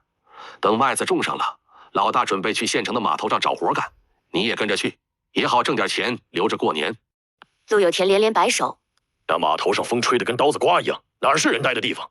而且咱们这样的人只能找些搬搬扛扛的活，那些东家哪里拿我们当人看？吃不好睡不好还干得多，拉磨的驴也没这么苦，打死我也不去。”陆正阳又怒了，皱眉喝道：“你不去怎么办？你闺女成天想着法的挣钱，你这个当爹的准备舔着脸混吃等死。”陆有田揣着手，脖子一梗，回道：“反正你说啥我也不去，有这个功夫，我还不如多给阿月烧点纸，让他多给阿宁托几回梦。”你有没点出息？居然在上工和上进之间选择了上坟，老子怎么有你这种儿子？陆有田反正脸皮厚，就任由陆老头一直骂，却听得旁边院子突然传来吵闹声。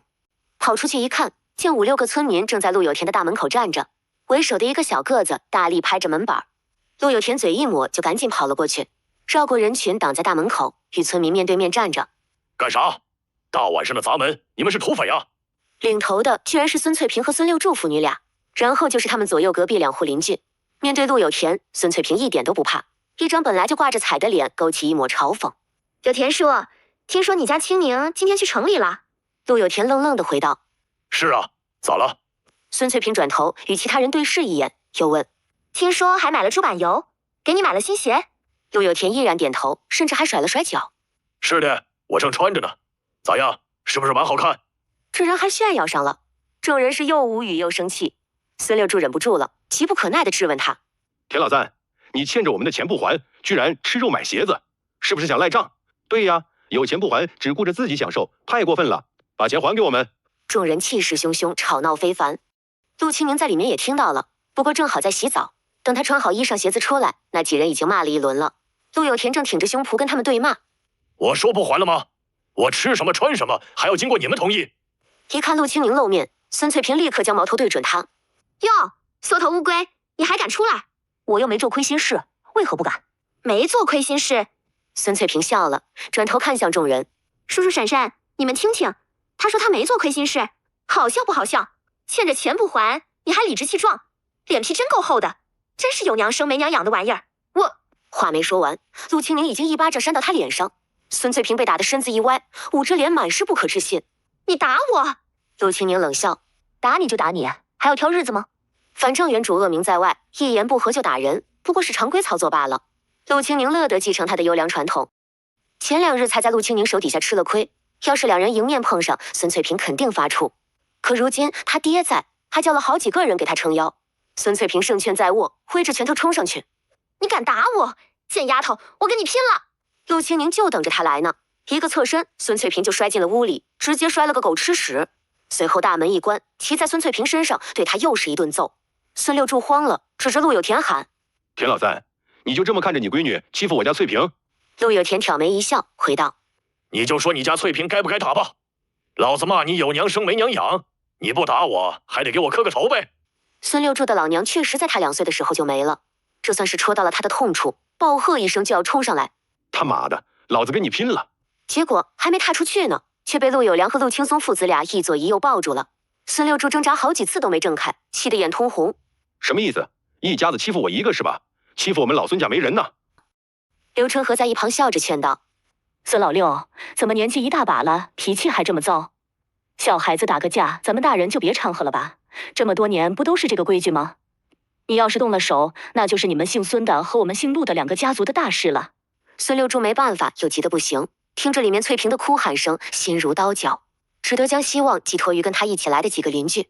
谁知偏过头望去，却见陆正阳已背着手站在那几人面前。陆老头仰着脑袋也不说话，只拿斜眼瞧他们，意思很明显，想动他儿子，先把他打死。陆有田那个来劲啊！女儿战斗力强，老子又护着她，还有比现在更幸福的时刻吗？一张脸都笑歪了，指着自己脑袋说道：来，往这儿打，只要我掉1根头发，一个子儿都别想让我还。村里人是敢怒不敢言，甚至给陆正阳说好话：叔，我们也不是故意为难人，实在是你家老三太过分了。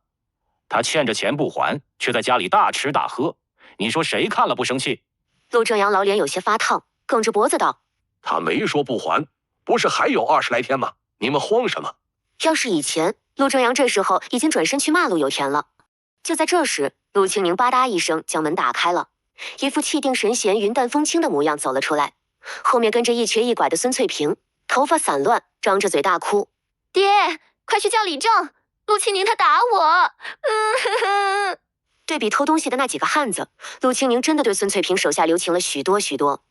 所以在其他人看来，这不过是2个娃子打架，孙翠萍没打过而已。只有孙翠萍自己知道刚刚在屋里有多恐怖。陆清明眼神好可怕，仿佛要吃人一般，还说以后要见他一次打他一次。这是又在闹什么？李正及时出现，孙翠萍大喜过望，连忙奔了过去，哭喊道：李正爷爷，你快管管陆清明，他欠债不还还打人。抬眼见着陈思琪正往这边走，连忙从怀里掏出帕子，一左一右的揩着眼角，抽抽搭搭的哭着。小柔造作又见不得别人好，妥妥的柠檬小绿茶。还真别说，跟陈思琪这孙子蛮般配。陆正阳到底是姓陆，没有上来就骂陆清宁，只是皱眉看着他，问道：“阿宁，怎么回事？”就是您看到的这样，我把孙翠萍揍了一顿，不过是因为她嫌骂我有娘生没娘养，他们都听到了。没人替孙翠萍反驳。其实他们一开始听说陆有田吃上了肉，还穿了新棉鞋，确实心里不舒服。又加上孙翠萍在旁边一阵煽风点火，头脑一热就跟着来了。李正爷爷，我是骂了他，但也是陆清宁有错在先。他今天在家偷摸煮肉吃，可是整个村的人都知道的事。欠了债，不想着赶紧把钱还我们，只顾着吃吃喝喝，这分明就是想赖账。李正爷爷，我没想过赖账。当初说好了1个月，如今才过去几天，孙翠萍就挑唆几个叔叔婶子闹上门来，到底是谁不讲规矩？就你这样大吃大喝，能还得起钱吗？少糊弄人了。我要是还上了，又如何？陆清宁盯着孙翠萍，冷冷道：“不如我们打个赌，要是到时候我真还上了，你自己跳进池塘里游一圈，如何？”看陆清宁说的如此笃定，孙翠萍是真有些拿不准了。我凭什么跟你打赌？不敢，不敢，你跑来狗叫什么？陆清宁冷笑，看向越来越多的围观群众，朗声道：“日子没到，你就着急忙慌的跑来闹，是不是听说我今天挣了钱，担心1个月以后我真把钱还上，所以好提前来把我们父女俩逼死？整个村的人都知道我俩素来不睦，你今天这一出是真的伸张正义，还是只为了泄私愤？叔叔婶婶，还是仔细想想吧，一把年纪了，别被人当傻子玩。”没有人吭声，但是陆清宁这番话到底是说进了许多人的心里。孙翠萍又气哭了，跺着脚道：“你瞎说，我才没有！”行了，陆成风厉声打断，看向陆清宁父子俩：“阿宁，你说的是没错，日子确实没到，可大家的担心也不无道理。哪个见着欠债人胡吃海喝都会心里犯嘀咕，更何况你们。”行了，又要提黑历史了。陆清宁连忙打断：“李正爷爷，我说还就一定会还，您放心。”陆成风叹了口气：“好，那我就信你最后一次。丑话可说在前头，到时候真还不上，你家的地契我是真会卖掉的。”我知道。陆成风点点头，招呼看戏的人散了。行了，都回吧，明儿还得下地干活，别搁这儿杵着了。等人都走后，父女俩把门关上。陆有田忍不住问道：“阿宁，你为啥拦着我？正好大家都在，咱们让李正主持公道，让陈思琪那一家子把钱还给我们呀！”爹，我说了，要等他们把麦子种上再行动。你是不是太有点想当然了？你别急，我今天刚点了火，得等这把火烧旺了再行动。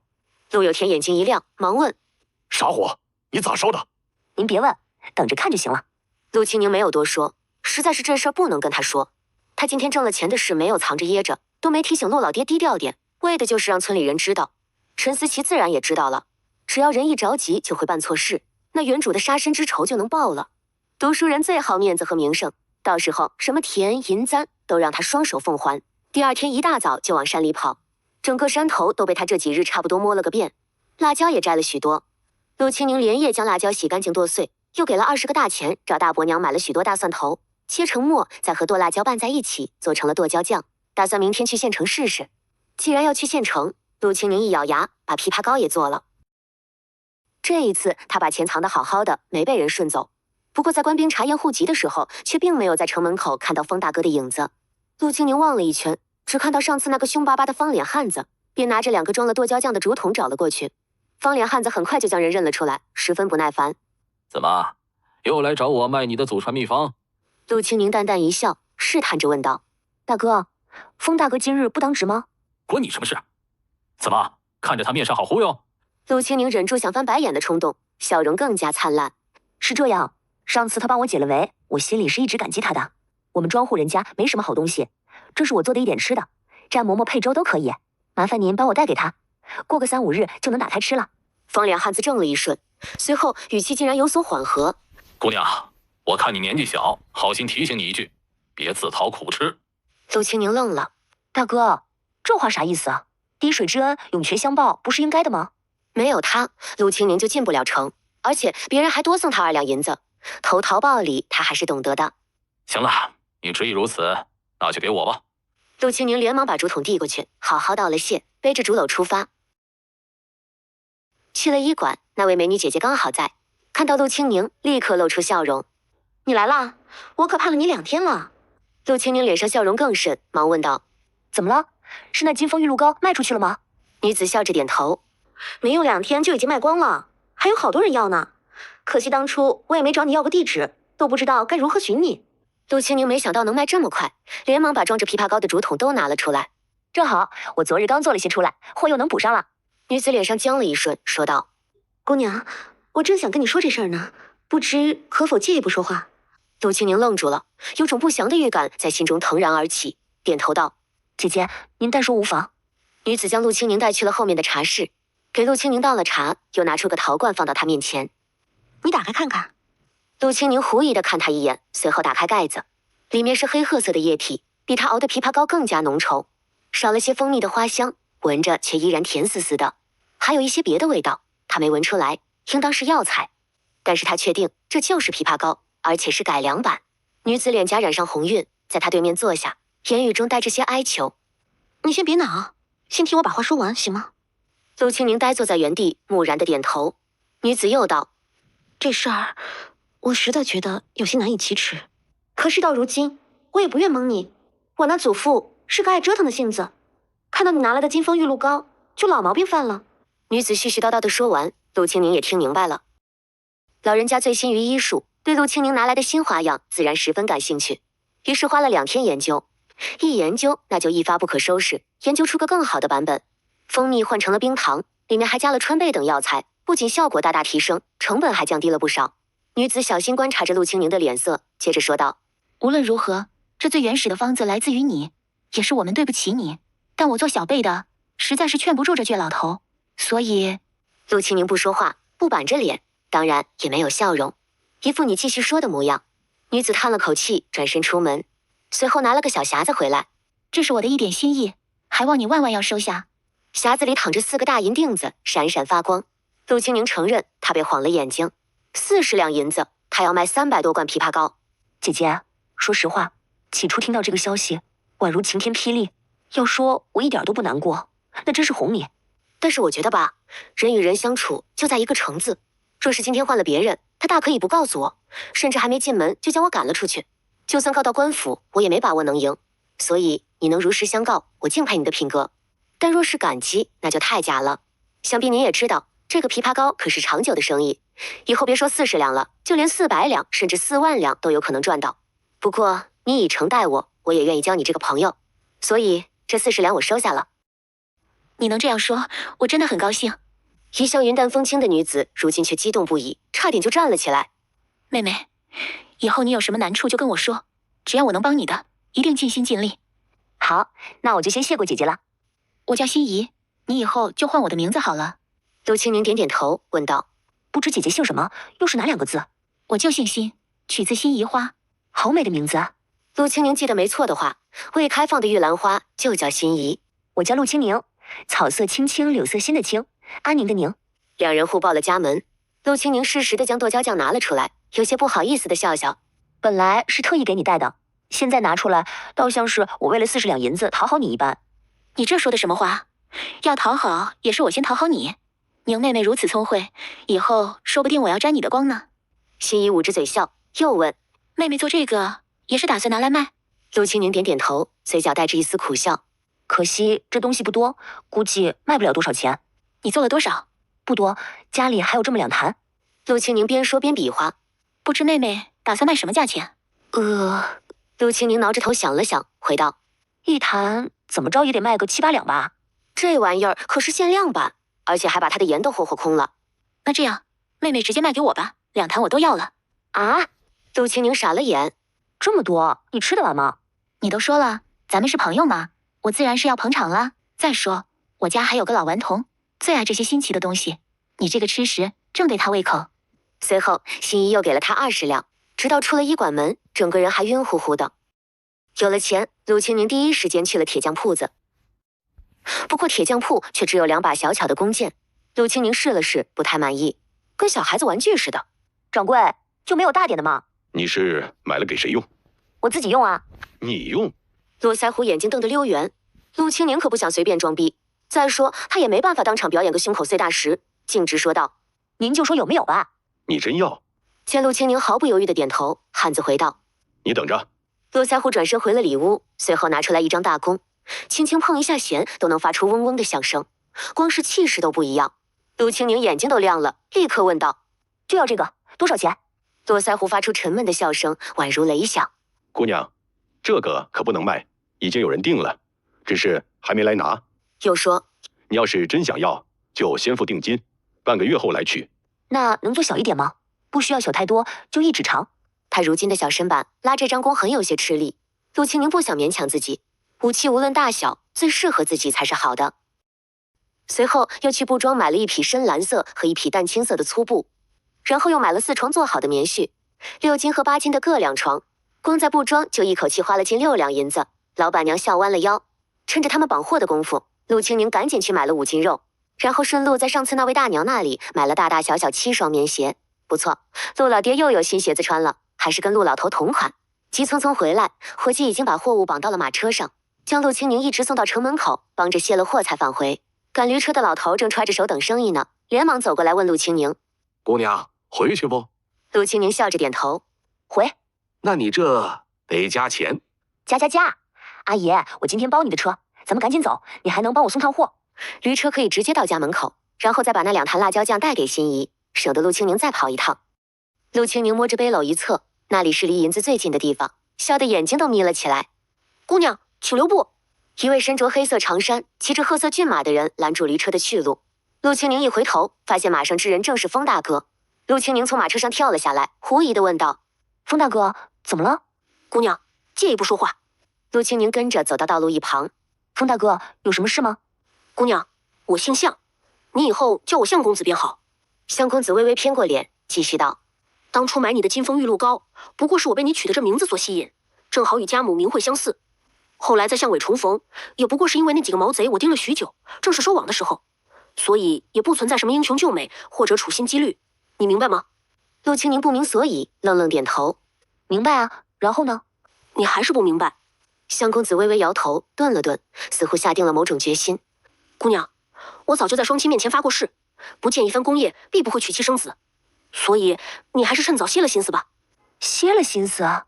陆清宁更懵了，随后脑袋突然嗡的一声，炸出一道惊雷。“你是说我喜欢你？”向公子抿唇不语，只看向陆清宁。在陆清宁眼里，这就是默认，不是嘲讽。“妈的！”陆清宁暗暗骂了一声。向公子没听清。“什么？”“我说，今天本来开开心心的，你非要跑来跟我说这些，是不是有什么大病？”“姑娘，我也是一片好心。老话说长痛不如短痛。”他人还怪好的，安慰起他来了。这是觉得他表白被拒，怕他伤心。这他妈是赤裸裸的侮辱。曹操盖饭加6，不加10086。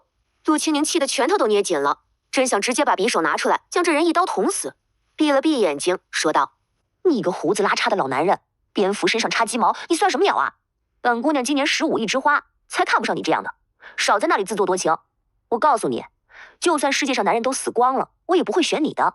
赶紧把心放肚子里去吧，有那时间还是多注意一下个人卫生吧，臭死了。”陆清宁捂着鼻子后退一步，转身就走。向公子已经被骂懵了，站在原地愣了好久，甚至还闻了闻自己的衣裳。“臭吗？还好吧。”几个孩子和妇人已经围了上来，看着快把驴车堆满的货物，满是不可置信。“阿宁，这么多东西都是你买的啊？”陆清宁点点头，有些笑不出来。那个姓向的臭胡子实在太膈应人了，他的好心情都被破坏了。“天哪，还有棉絮啊，真软和，这得多贵啊！还有猪肉呢，好大一块。”回了家，将货物卸到堂屋。陆清宁付了钱，又把2坛剁椒酱交给老汉，交代好细节。老汉赶着驴车离开。陆有田已经在堂屋里傻掉了，坐在长条凳上，看着眼前的东西直发愣。“闺女，你是不是去做山匪了？这些东西都是你买的？”“不是我买的，还能是谁？你还有个女儿？”“不是。”陆有田赶紧摆手：“我是觉得这些东西都不便宜，你哪来这么多钱？”“这还算多吗？”陆清宁被他呆呆的模样逗笑了，心情也好了许多，提着背篓过来，拿开上边的麻袋往桌上一倒，哗啦啦，银子铜板像天女散花一样蹦到桌面上。“天爷哟！”哈哈哈哈。陆有田乐开了花：“真的是银子！闺女，怎么这么多钱？你干啥了？”没干啥，也就卖了个方子而已。陆清明讲完，陆有田直拍巴掌，真是走运了，咱们家要改命了。明儿我去镇上买些香烛纸钱，咱们去拜拜你娘，这都是托她的福啊。陆清明答应下来，让陆老爹把东西规整规整，把钱放自己屋里藏好，随后背着手出了门。先去的是李正家里。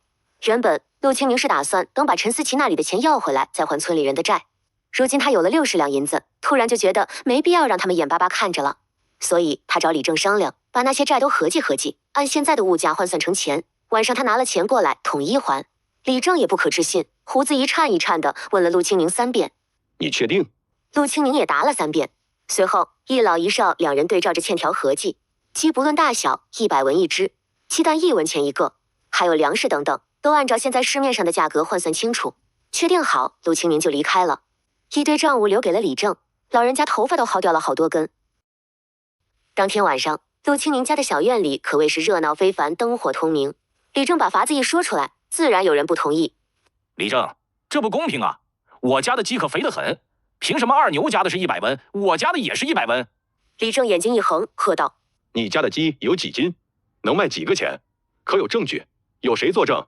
你要是不想要，就赶紧滚，少来这里给我添堵。”别人分辨2句，李正就袖子一甩，搬出来的4方桌被他拍得啪啪作响。来，这个李正你来当。把李正惹怒了，其他人自然看不过眼，还要帮着骂他几句。没有人再敢吭声，一直到天黑，众人才彻底散去。当天晚上，陆清明做了个可怕的梦，红烛摇曳，陆清明一身鲜红的嫁衣坐在床上，有人推开门进来，轻声唤了句阿宁。他知道这是她的丈夫吴彦祖。陆清明只感觉怀里揣了只兔子，心跳如鼓，快要从嗓子眼蹦出来。吴彦祖一步步走近，轻轻掀开遮羞视线的盖头。陆清明羞涩抬头，却见一张胡子拉碴的脸近在咫尺。你说全世界的男人都死光了，也不会跟我在一起，如何呢？吴彦祖居然变成了姓向的狗贼。陆清明直接吓得从床上坐起，满头大汗。阿宁，你怎么了？陆有田在门外焦急地踱步。陆清明喘着粗气回道：“没事，就是做了个梦。”那阿爹进来了。门被打开，陆有田披着衣裳坐在门边的椅子上，笑呵呵问道：“咋了？是你娘又给你托梦了？快说说，这一次她教你怎么赚钱？”钱，你就知道钱。陆清明没好气地瞪他一眼。陆有田一愣，挪了挪屁股，梗着脖子道：“瞎说！我是这样的人吗？我对钱不感兴趣。”切！陆清明哼了一声，偏过头不理他。陆有田却笑容满面：“阿宁，爹今儿是真高兴。你不知道刚才还有人喊我有空上他家吃饭呢。想想几天前那人还对我爱答不理的，如今却换了副模样，真是痛快。”爹，那些人是想从你这儿探口风呢。咱们突然发了笔横财，自然惹人眼红。越是这个时候，你越要谨慎。吃酒赌钱是绝不能沾，否则你这个爹我可不认。放心吧，这些我都晓得的。陆有田摸着下巴干笑，贱嗖嗖道：“闺女，爹跟你商量个事儿呗。”“啥事？”“你把银子给我揣一晚上，我保证明儿一早就还回来。”陆清明愣了：“你要银子干啥？”“嘿嘿，我想试试抱着银锭子睡觉是啥感觉。”“你当自己是母鸡啊，还能孵出银疙瘩？”陆清明没好气地瞪他一眼。陆有田苦着脸解释：“这不是还没看两眼你就收走了吗？我想多欣赏欣赏。”“要欣赏可以啊，这银子直接交给你管，只要你把红莲一接回来。”陆有田先是眼睛一亮，很快又暗淡下来，捂着肚子往外跑。“哎呦，肯定是晚上肉吃多了，我要上茅房去。阿宁，你别等我了，快些睡吧。”不出陆清明所料，陈思琪第2天一早就忍不住来找他了。一见面就皱着眉头质问他：“陆清明，你闹够了没有？”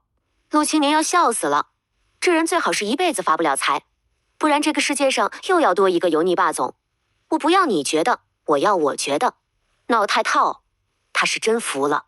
你没事吧？没事多吃点6-6酶行吗？还是眼睛让屁股坐住了？我都这么讨厌你了，还凑上来，选择性眼瞎。其实陆清明今天是真有些佩服这人，脸皮居然比他还厚。他说了这么一连串难听的话，陈思琪居然没有一甩袖子走人，反而缓了语气：“阿宁，我明天就要去私塾念书，这次耽搁了好几天，要有一阵子不回来了。下次见面又得好些天，咱们就不能心平气和地说几句吗？”“请开始你的表演。”陈思琪顿了顿，好像明白了陆清明的意思，叹了口气道：“我知道，之前我对你不甚温柔，也不算体贴。那时候我学业繁忙，日日紧绷着，所以总是想不周全，让你受委屈了。以后我一定好好呵护你。等我考上秀才，一定让你穿金戴银，成为这七里八乡人人羡慕的女子。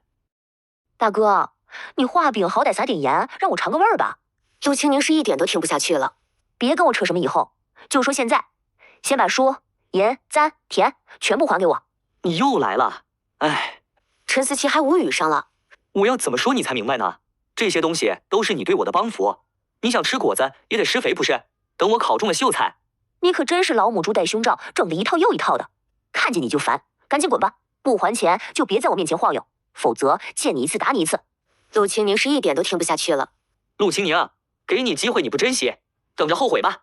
陈思琪放了句自以为很牛逼的狠话，气急败坏的走了，眼珠子一转，立刻计上心来，朗声朝屋里喊：“爹，咱们早上吃什么？苞米糊糊再配个炒鸡蛋，如何？”行啊，你说了算。陆清宁回屋拿了铜板，背着手晃晃悠悠的出门。婶子啊，早啊，吃了没？周寡妇正在院里喂鸡，看到陆清宁进了自己家门，一时愣在了原地，局促的回道：“阿宁，你找我有事？该不会是觉得昨天赔他的钱太多了，睡一觉又后悔了，找他讨回去的吧？”周氏一双眼睛嘀里咕噜乱转，心里已经拐了7、8个弯。没啥事，我就是来问问你，家里可还有鸡蛋？我买些回去蒸着吃。陆清宁拍了拍腰间的荷包，那钱我都带来了，放心，不赊账。周氏脸上立刻绽放出笑容，还打了个响亮的哈哈。哎呦，你来的正好，我刚打算今天去镇子上把鸡蛋卖了，要是再晚一会儿，咱们可就错过了。你要多少？婶子去给你拿。陆清宁笑着答：“那我就给婶子包圆了吧，省得你还要跑一趟。”都要啊！周氏乐得合不拢嘴，试探着问道：“我那可有40来个粒，你真的都买了？”看着陆清宁点头，周氏忙不迭地钻进屋里，提着满满一筐鸡蛋出来。总共42个，你数数。不用数，我自是相信婶子的。陆清宁付了42个铜板，拿上鸡蛋。周氏笑呵呵地将他送到大门口。陆清宁却突然停下脚步，顿了顿，转身一屁股坐靠墙的椅子上。周氏不明所以：“你这是咋了？婶子，要不鸡蛋先放你这儿，等天黑了你再给我送过去。”这怎么行？周氏立刻反驳：“要是晚上人变了，挂不要了，他不得把挣的40多个子儿吐回去？”周氏心里急得不行，在陆清宁旁边坐下，柔声问道：“好孩子，这是咋了？”陆清宁叹了口气，两只手搅在一起，低头说道：“昨天找阿旺叔买了些家具，今天思琪大哥一大早就跑来将我教训一顿，还说等他考上了秀才，绝对不会放过我。如今我又找你买鸡蛋，怕是他娘见了又会不高兴了。”村里养鸡养的最多的就是陈思琪家，儿子要读书，两口子都是拼了命的挣钱。陈思琪他娘经常拎着一筐子鸡蛋去镇上卖，周氏气得胸脯一鼓一鼓的。你怕他做甚？合着咱们整个村有个什么好处，都得紧着他们一家子，其他人就不活了。你只管大大方方拎着鸡蛋回去，他要是敢说半个字，我去帮你骂他。婶婶这话是真说到了我的心坎上。陆清宁握着周氏的手，这么些年，但凡家里还转得开的，谁不得拿些铜板出来给他凑束修？我知道李正爷爷的打算，咱们陆家村要是出了个秀才老爷，咱们也能跟着沾光。可我觉得这沾光也得落到实处，不过是多听几声其他村的夸赞而已，能长块肉还是如何？秀才名下是可以免30亩地的税，他们姓陈的加起来有多少了？难不成他会越过本姓族亲，帮衬我们姓陆的？这些我们何曾没想过，可是谁敢说啊？周氏无奈地叹了口气，我们母子2个讨生活本就艰难，哪怕每年只给50个大钱，也是我们从牙缝里抠出来的，这钱出的我心里是真不舒坦啊。陆清宁轻轻拍了拍周氏的手，再接再厉道：“婶儿，虽然叔去的早，但你也是咱们陆家的人，我就跟你说句掏心窝子的话，咱们姓陆的难道没有男娃吗？难道不能读书吗？你家大毛不正是开蒙的时候？与其把钱给外姓人，还不如咱们姓陆的自己供出一个读书人。咋地？他们姓陈的血统高贵些？哎，我家大毛就算了，下雨知道往家跑，我就心满意足了。”周氏脸上带着一抹笑容。不过你这话，婶子听着着实舒坦。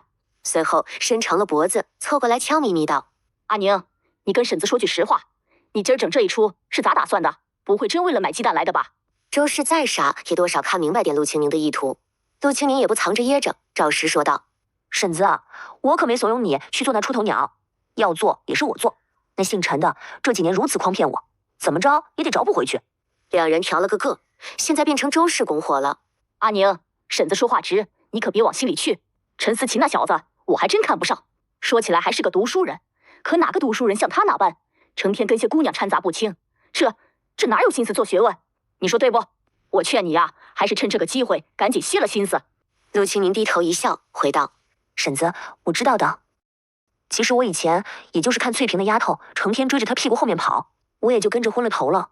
总觉得好像多跟陈思琪说句话就能压她一头。”周氏的八卦心被满足，捂着嘴咯咯咯的笑。哎，你们这些小丫头，我真是看不懂。你说争来争去的，图个啥？不图啥，反正只要看到孙翠萍吃瘪，我就开心。不过婶子，不是我瞧不起人，如今的我，孙翠萍真是连我一个脚趾头都比不上。刚挣了她的钱，周氏自然捧场，笑呵呵的点头。那是，你们家如今日子是肉眼可见的好了。你跟婶子说说，你们是咋发的财？我们也好跟着喝口汤啊。婶子，我这真是运气好，偶然间在山里挖了根人参罢了，不过也没挣多少。如今债一还清，没剩几个子儿了。该说的话都说完了，陆清宁又敷衍两句，拍拍屁股离开。大伯娘和秀琴嫂子也停下手里的活儿，一家子在屋里坐了一个圈。除了陆青云这个小萝卜头在后院里拿片菜叶子喂鸡，并不进来。陆清宁将竹篓往桌上一搁，将钱袋子掏了出来。大伯娘，这是先前我生病拿地契找你换的2两银子，如今地契还回来了，银子自然也该还你。阿爷，这3两是你当初替我爹说没花的钱，多的就当是我爹的孝敬。这1两是这些年我和我爹找你们或要或偷拿的东西，零零总总多到我都记不清了，所以就算成钱给你们。大伯娘，你收着。刘氏侧头看了一眼，见陆有良点头，随后将银子拿了过来。陆清宁又把棉鞋拿出来，一一发给众人。刘氏捧着那双鞋，脸更红了。你说说你，给你爷买就行了，给我们买干啥？糟蹋银子吗？这不是。大伯娘，这么多年了，你也就得了我这1双棉鞋，不算什么，再客套就见外了。好，那我就收下了。哎，真是怪不好意思的。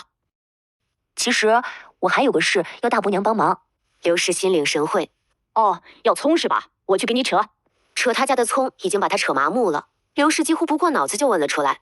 不是，我是想让你教教我针线活。昨天买了些布，准备做衣裳的。可是我除了穿针，啥也不会。刘氏尴尬直搓手。呵呵，就这事儿啊？那有啥问题？这些天反正也没事，你拿过来，我帮你做了呗。好，那我从山上下来就来寻你。陆有田从镇上回来，父女俩就拎着纸钱等物往山里去。路上还发生个趣事，山上突然多了许多人，男女老少都有，都是埋头在草里寻的。陆有田不明所以，跟在孙六柱屁股后面看，问他是不是挖金子，把孙六柱吓得一激灵。等看到是陆有田，顿时脸通红，说自己是在找野菜。陆有田还跟陆清宁嘀咕：挖野菜是他这样寻的？总感觉这老六没憋什么好屁。陆清宁笑而不语，看来周氏是把他早上说的话秃噜出去了。这些人都在忙着找人参呢。下了山，陆清宁就抱着布去了隔壁。刘氏虽然看着大大咧咧，针线活却做得十分细致，也很有耐心。从量尺寸到裁剪，再到怎么下针，几乎是每个点都讲到了。陆清宁帮着裁完布，就在旁边拿个碎布自己练习。刘氏和秀琴嫂子拿着针缝衣裳，一直到过了晌午，看到刘氏已经在捶自己的肩膀了，陆清宁便赶紧提议休息。也好，那就歇半个时辰，也让眼睛松快松快。秀琴就喊陆清宁去芦苇荡里捡鸭蛋，也可以透口气。芦苇荡在村尾的河边，平时去的人少，但是这地方早被村里娃子摸了个遍了，野鸭子都吓得很少往这边来，哪有什么鸭蛋可捡？陆清宁知道这是有话跟他说，于是两人各挎了个竹篮往河边走。秀琴就是在这时候打开了话头：阿宁，青云年纪还小，有时候一些事想不过来，所以才总是对你那样，你别怪他。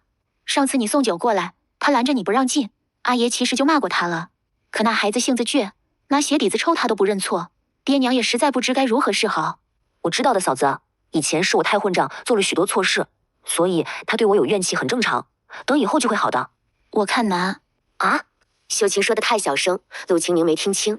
你别怪我为他说话，这事儿若是发生在我身上，我也不敢保证能不能对你毫无芥蒂。陆清宁懵了，完全不记得原主做了什么，因为原主压根儿没把这人放眼里过。嫂子，你说说啥事啊？咱们虽然只隔着一个院子，可关上门就是2家人，这门里面发生了什么，有些你估计不太清楚，你怕是不知道吧？青云其实很喜欢读书。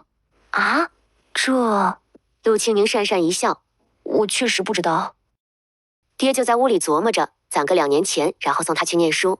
你出去跟人打架，把黄家村的一个娃子打得头破血流，阿爷出面赔了人3两银子才把事平了。娘觉得阿爷偏心，闹着跟爹和离，家里的钱也快要被掏空，爹觉得没意思，在外面累死累活也补不上屋里的窟窿，就把工辞了。青云读书的事儿自然也没有再提，可他那时候多小啊，哪懂这些，只觉得自己爹答应的事却没做到，于是也找爹哭闹。爹烦了，就把他狠狠打了一顿，说了好些难听的话。陆清宁听得瞠目结舌，感情原主这是间接的毁了别人一辈子啊！陆青云挺冤的，明明是个神童，却成了伤仲永，他也冤，擦屁股专业户。阿宁，我说这些可不是要你拿钱出来让青云读书啊，你可千万别误会，我只是想让你多体谅，多给他点时间，青云会想明白过来的。嫂子，我知道的，我没有生他的气，我也没资格生气。话音刚落，秀琴指着远处，悄声道：“你看那儿，那片芦苇在动，是不是野鸭子在打窝呢？走，咱们去看看有没有鸭蛋可以捡。”陆清宁伸长了脖子看去，确实发现泛黄的芦苇晃动得厉害，只是这个频率，这个动静，怕不是野鸭子，是野鸳鸯。陆清宁心领神会，有些激动，甚至有些兴奋，回头冲秀琴说道：“嫂子，我去看看，你别动，也别出声，免得把鸳鸯把鸭子吓跑了。”说完，陆清宁从河堤上下去，猫着腰钻进芦苇荡。随着一步步深入，陆清宁看到了辣眼睛的一幕：两条蛆正抱在一起蠕动，一个是孙翠萍，一个是陈思琪。咦，不好看，差评！陆清宁起了一身鸡皮疙瘩，硬着头皮慢慢挪到近前，将两人散落在地上的衣服胡乱扯了过来，揉成一团，拿起就跑。阿宁，你跟谁说话呢？这又是在哪儿拿的衣服？嫂子，快走，芦苇荡里有人！啊！秀琴怔了一瞬，随后明白过来，脸唰的一下就红了。你看见啥了？嫂子，快走，走远了再说。直到越过一大块麦田，陆清宁才停下来。秀琴脸还红着，捂着胸口问：“阿宁，你可看清楚是谁了？”陆清宁不语，只扬了扬手里的衣服。秀琴捂住嘴惊叹：“是陈秀才。”庄户人家穿的衣服颜色样式都差不多，可蓝色长衫只有陈思琪一人有。秀琴没有问他拿别人衣服干什么，只看了陆清宁一眼，好像就懂了他的意思。阿宁，你想怎么办？当然是借题发挥，痛打落水狗了。秀琴点头，这倒是个不可多得的好机会，嫂子帮你。说完便捂着肚子蹲下身，哎呦起来。阿宁，这芦苇荡里有野猪，太吓人了，你赶紧回去叫人。陆清宁有些犹豫，他没想过把秀琴嫂子扯进来，更何况还拿她的肚子做法。嫂子，陆清宁想将人扶起，秀琴却伸手拦住：“快去，晚了就来不及了。”陆清宁也知道机会稍纵即逝，现在不是纠结的时候，点头道：“嫂子，我快去快回，你可千万别跟他们碰上，发现不对就赶紧走。”陆清宁将衣服塞进竹篓里，拔腿就跑。一阵风一样冲进院里。“你这是咋了？被狗咬了？”比被狗咬还可怕。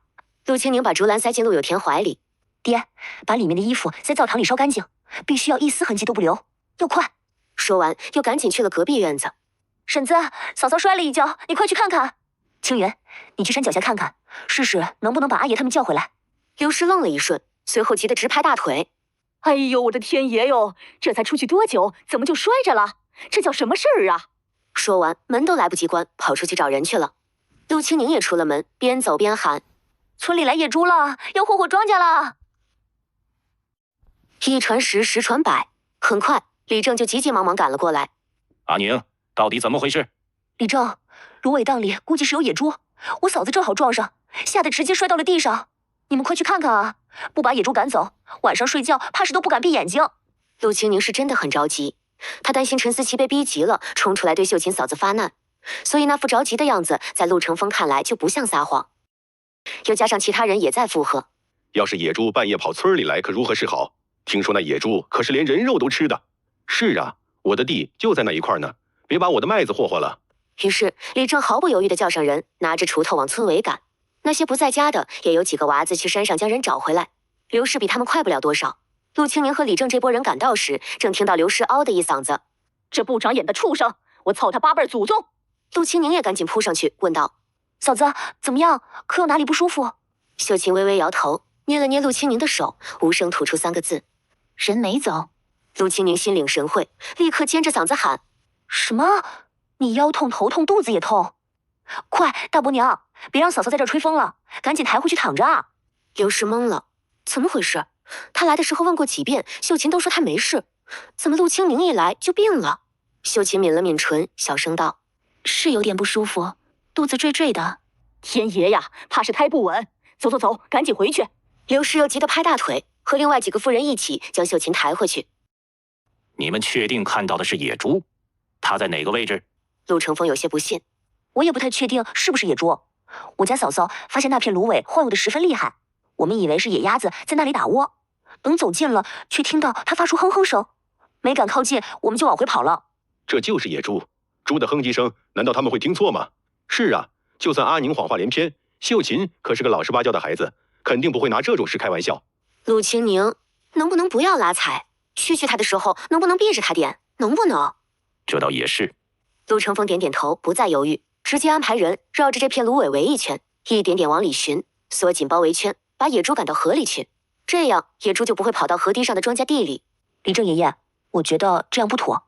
万一野猪发狂，这四面八方都是人，却又不多，对野猪构不成什么威胁。说不定野猪非但不怕，还要扑过来咬人呢。身后的这群人里有姓陈的，也有姓孙的，甚至陈思琪他爹就在里面。叫人进去搜，肯定要分散开来。万一是他们自己人先找到，偷偷脱了外衫将人捂住，那可就没这么好的效果了。陆清宁台子都搭好了，不能让这场戏因此哑火。陆成风睨他一眼，问道：“难不成你有好办法？”野猪怕火，我们可以用火攻。如今吹的正是西北风，下风口刚好是一片沼泽，不怕烧。只要我们在上风口点把火，野猪自然要往没起火的地方跑。就算哪里飘了火苗子，咱们有这么多人盯着呢，总不会酿成大祸。陆清宁的声音不算大，但被风一吹，刚好飘到芦苇丛中躲着的两人耳里。孙翠萍急得满头大汗：“思琪哥，怎么办？这贱人想拿火烧死我们，怎么办？”不怕，李正才不会听他的话。万一火势不可控，可是要吃牢饭的。真的吗？是的，等下我爹进来，我就趁机溜过去叫住他，让他把衣裳脱给我。那我呢？我怎么办？你不管我了吗？孙翠萍急哭了，眼泪啪嗒啪嗒直掉。别怕，我不会丢下你不管的。孙翠萍宛如抓到了救命稻草，紧紧握着陈思琪的手。思琪哥，那你一定要管我呀，不然我这辈子可没脸见人了。陈思琪应了一声，嫌恶地看了他一眼，不动声色地往旁边挪了半步。这蠢货只会哭，一点用都没有。于是陆成风同意了陆清宁的法子。妇人孩子都站远点。陆有根，你家离得近，把打火石拿来。不用回去拿，我这儿就有。陈思琪他爹陈昌河把打火石从怀里掏了出来。陆成风有些错愕，忍不住问道：“你怎么还随身带着打火石？”陈昌河笑呵呵地回道：“我正打算去烧田地，刚要出门呢，就遇到这事儿了。可见是天意如此，让我帮着咱们陆家村除害呢。这就叫什么？叫天命所归。”陈昌河一向爱往自己脸上贴金，如今好不容易有了机会，揣个打火石都要显摆一番，神他妈的天命所归！陆清宁在一旁狂笑，眼泪都飙了出来。陈昌河不明所以，但是他这些天对陆清宁怨气贼大，所以赶紧趁机发难。宁丫头，你笑什么？我的话有这么好笑吗？没有。陆清宁摆手：“我是太感动了，昌河叔今天可是为民除害，当领头功。”陈昌河仰头冷哼：“那是自然，需要你说。行了，点火去吧。”拿着草把子，雄赳赳气昂昂地走到芦苇荡一端。陈思琪见来了机会，立刻在草丛里压低了声音往那处喊：“爹！”陈昌河愣了愣，抬起头朝河堤上的围观群众朗声道：“嘿，这芦苇荡里怕是不只有野猪，我刚才还听到癞蛤蟆喊呢。”随后咔嚓两下，打火石将草把子点燃，丢进芦苇丛里，瞬间冒起白烟。风一吹，了然一大片。陈昌河宛如打了胜仗的将军，大步往回走。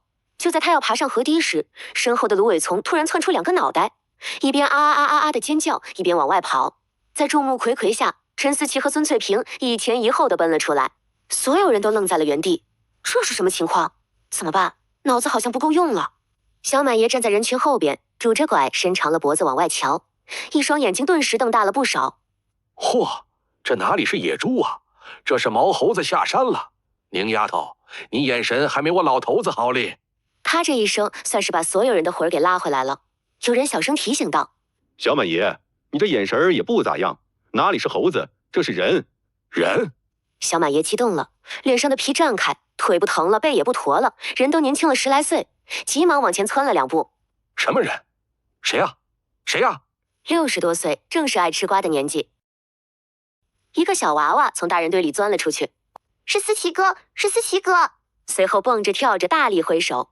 思琪哥，翠萍姐，你俩不穿衣服在这干嘛呢？打架吗？气氛陷入诡异的安静，明眼人都看得出来这两人是在做什么。先是吃惊，随后又想笑。天爷呀，要是自己丢了这么大的脸，直接跳河里淹死算球，还活什么活？这下是真憋不住了。有人低着头死死抿着嘴，手掐着大腿，生怕自己笑出声。眼睛一瞟，正好与旁边人来了个对视，噗呲一下破了功。所有人都不厚道的笑出声。李正黑着脸扫视一圈，众人立刻安静下来，个个张得脸通红。后边来的陆有田正好赶上这个热闹。孩子，快些别看了，小心长针眼。自己却一边说一边踮着脚往外看。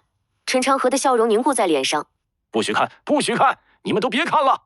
又赶紧往后跑去接他的好大儿，结果脚下被草藤子一绊，摔了个狗吃屎。河堤上的众人立刻笑得前仰后合。黑着脸的李正也没忍住，笑了两声，赶紧转过身去。儿子丢人就算了，他还当着这么多人的面摔了一跤，还不如直接摔死算了。陈长河准备装晕，陈思琪却先他一步往地上一歪，将眼睛死死闭上。陈长河没办法，将陈思琪背在肩上往回走。还看，快去帮忙！李正对着人群一通吼：“都散了，都散了，赶紧回家去！”陆成风皱着眉头，将所有人赶走，随后袖子一甩，大步离开。只不过在路过陆清宁面前时，深深看了他一眼。陆清宁眨巴着眼睛装无辜：“李正爷爷，我们不赶野猪了吗？”陆成风冷笑。陆清宁又问：“那我们也不管这火了？”陆成风身形一顿，瞪他一眼，转身去交代几个汉子，让他们看着火。陆有田和陆清宁在大伯娘家集合，一大家子躲在堂屋里，听陆清宁眉飞色舞的把刚才火烧野猪林的大场面讲了一遍，个个捂着肚子笑得直不起腰，连陆正阳和陆青云两个都没忍住，笑得直拍大腿。刘氏边笑边拿袖子擦眼泪：“哎呦，这昌河大哥怕是做梦也没想到，他拿火烧的是自家儿子的窝，以后可怎么在村里活哦？他点火之前还说自己是天命所归呢，结果差点送自己儿子归西。”哈哈哈哈哈哈！众人又是一阵狂笑，而村里此时早已炸开了锅，鸡也不喂了，茶也不砍了，地也不翻了，个个揣着手在家门口高谈阔论。哎，听说了吗？今儿秀才公光着屁股从草里钻出来了，谁没听说？我当时就在场，真是知人知面不知理啊！妇人间聊起八卦，汉子们也不例外，三五成群的凑一起，笑得直拍巴掌。总之，今天陆家村热闹的宛如过年。所以咱们抓紧时间，赶紧去找茬。陆有良不解：“找什么茬儿？这事儿跟我们又没啥关系。”嫂嫂被这一出吓得胎不稳，咱们不得要点精神损失费？精神损失费这个词很新鲜，但也不难理解。众人很快就反应过来。陆正阳连连摆手：“不成，你这是讹人，丧良心的事儿咱不干。”这怎么能是讹人呢？陈思琪那小子以前从我手上诓去多少好东西，咱们收点利息怎么了？陆有田迫不及待地搓手：“是啊，正好趁这个机会把我家的地要回来。”不行，一码归一码，你想要地，咱们改天去找李正说说，让他做主。如今别人家里估计正乱着呢，我们闹上门去，不是明摆着落井下石吗？陆正阳坚决反对。陆有良犹豫不决，刘春和跃跃欲试，几人你望望我，我望望你，都拿不定主意。这时陆青云站出来，挺着身板说道：“阿爷，我们必须得去，他俩的事是嫂子先发现的，若是我们不去，倒显得心虚，不知道的还以为咱们动了什么手脚。”对呀，青云说的太好了。陆清宁乐得直拍手：“反正我那时候已经把人得罪狠了，不去他们就能放过我？行吧，那就去吧。”这些年，他这张老脸已经因为陆有田父女俩丢了一遍又一遍，也不差这一次了。刘氏挽起袖子，气势汹汹：“阿宁，等下你先别说话，陈思琪他娘可不是好对付的，让我先去会会她。”他之前经常对陆清宁冷嘲热讽，从来没给过好脸，结果这丫头又是端包子，又是送蛇肉，还给他买了双鞋。刘氏这两天心里越发觉得过意不去，半夜都想坐起来扇自己两巴掌，所以这时候便急不可耐地想表现自己。陆清宁却笑着摇了摇头：“大伯娘，这事还是我出面吧，你等下看我眼神再行事。”“为啥呀？”“还能为啥？就你那性子，吵两句就开始掉眼泪，哪儿有点干仗的气势？”随后朝陆清宁嘿嘿一笑：“阿宁，还是你先上。老话说得好，恶人自有恶人磨，大伯相信你的实力。”陆清宁这是夸他吗？是吗？偏偏自家老爹还十分认可，点头如捣蒜。讲得对，讲得对。我家阿宁别的不说，这打架闹事可是手拿把掐，妥了。不一会儿就到了陈思琪家，陈家大门关着，安静极了，连门口大树上的鸟都不叫。陆清宁几乎没有停顿，上去就开始砸门。陈思琪，你给老娘滚出来！躲屋里不吭声，就能当今天的事没发生吗？不少人可都看到了，陆清宁今天一大家子出动，那气势汹汹的模样，肯定要闹事。如今陆清宁一声吼，陈思琪一家子装聋作哑，躲屋里不敢吭声。其他人可按捺不住，立刻嗷嗷叫着奔出来看热闹。啪啪啪，陆清宁继续拍门，扯着嗓子往里骂：“陈思琪，敢做不敢当的缩头乌龟，躲着不出来是什么意思？怎么，你也觉得光屁股到处跑很丢脸吗？还说什么要烤秀才？我看你还是跟大牛说去烤地瓜吧。”烤地瓜还没到卖的时候，陆大牛正在人群中揣着手乐呵呵的看戏呢，突然被陆清宁提起，立刻伸长脖子回道：“宁丫头，我可是正儿八经的生意人，咱卖烤地瓜不用光屁股。”哈哈哈哈哈哈哈！人群发出一阵爆笑。陈思琪他娘无事气不过，不顾屋里人的阻拦，啪的一下把门打开，气势汹汹地站在大门中间，叉着腰喝道：“陆大牛，我家齐哥之前在镇上读书，还照顾过你好多回生意。那时候你点头哈腰跟条狗一样，如今倒是跑到我家门口来看笑话。你等着，迟早有你的好果子吃。”陆大牛默默往后退了半步，讪笑道：“哎，我开个玩笑而已，他婶子生啥气呀？”陆大牛不比陆有田的油嘴滑舌，又加上无事在村里行走，动不动拿等我儿子考上了秀才如何去压人，哪怕许多人听着心里不舒坦，但也不敢得罪。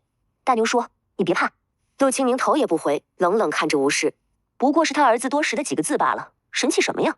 他儿子能有钱念书，你也出了一份力的。咱们村里家家户户都出了钱，应该是他陈思琪拿我们当恩人，对我们3拜9叩都不为过。咱们腰杆子尽管挺直溜。”这个新奇的角度倒是他们从未想过的。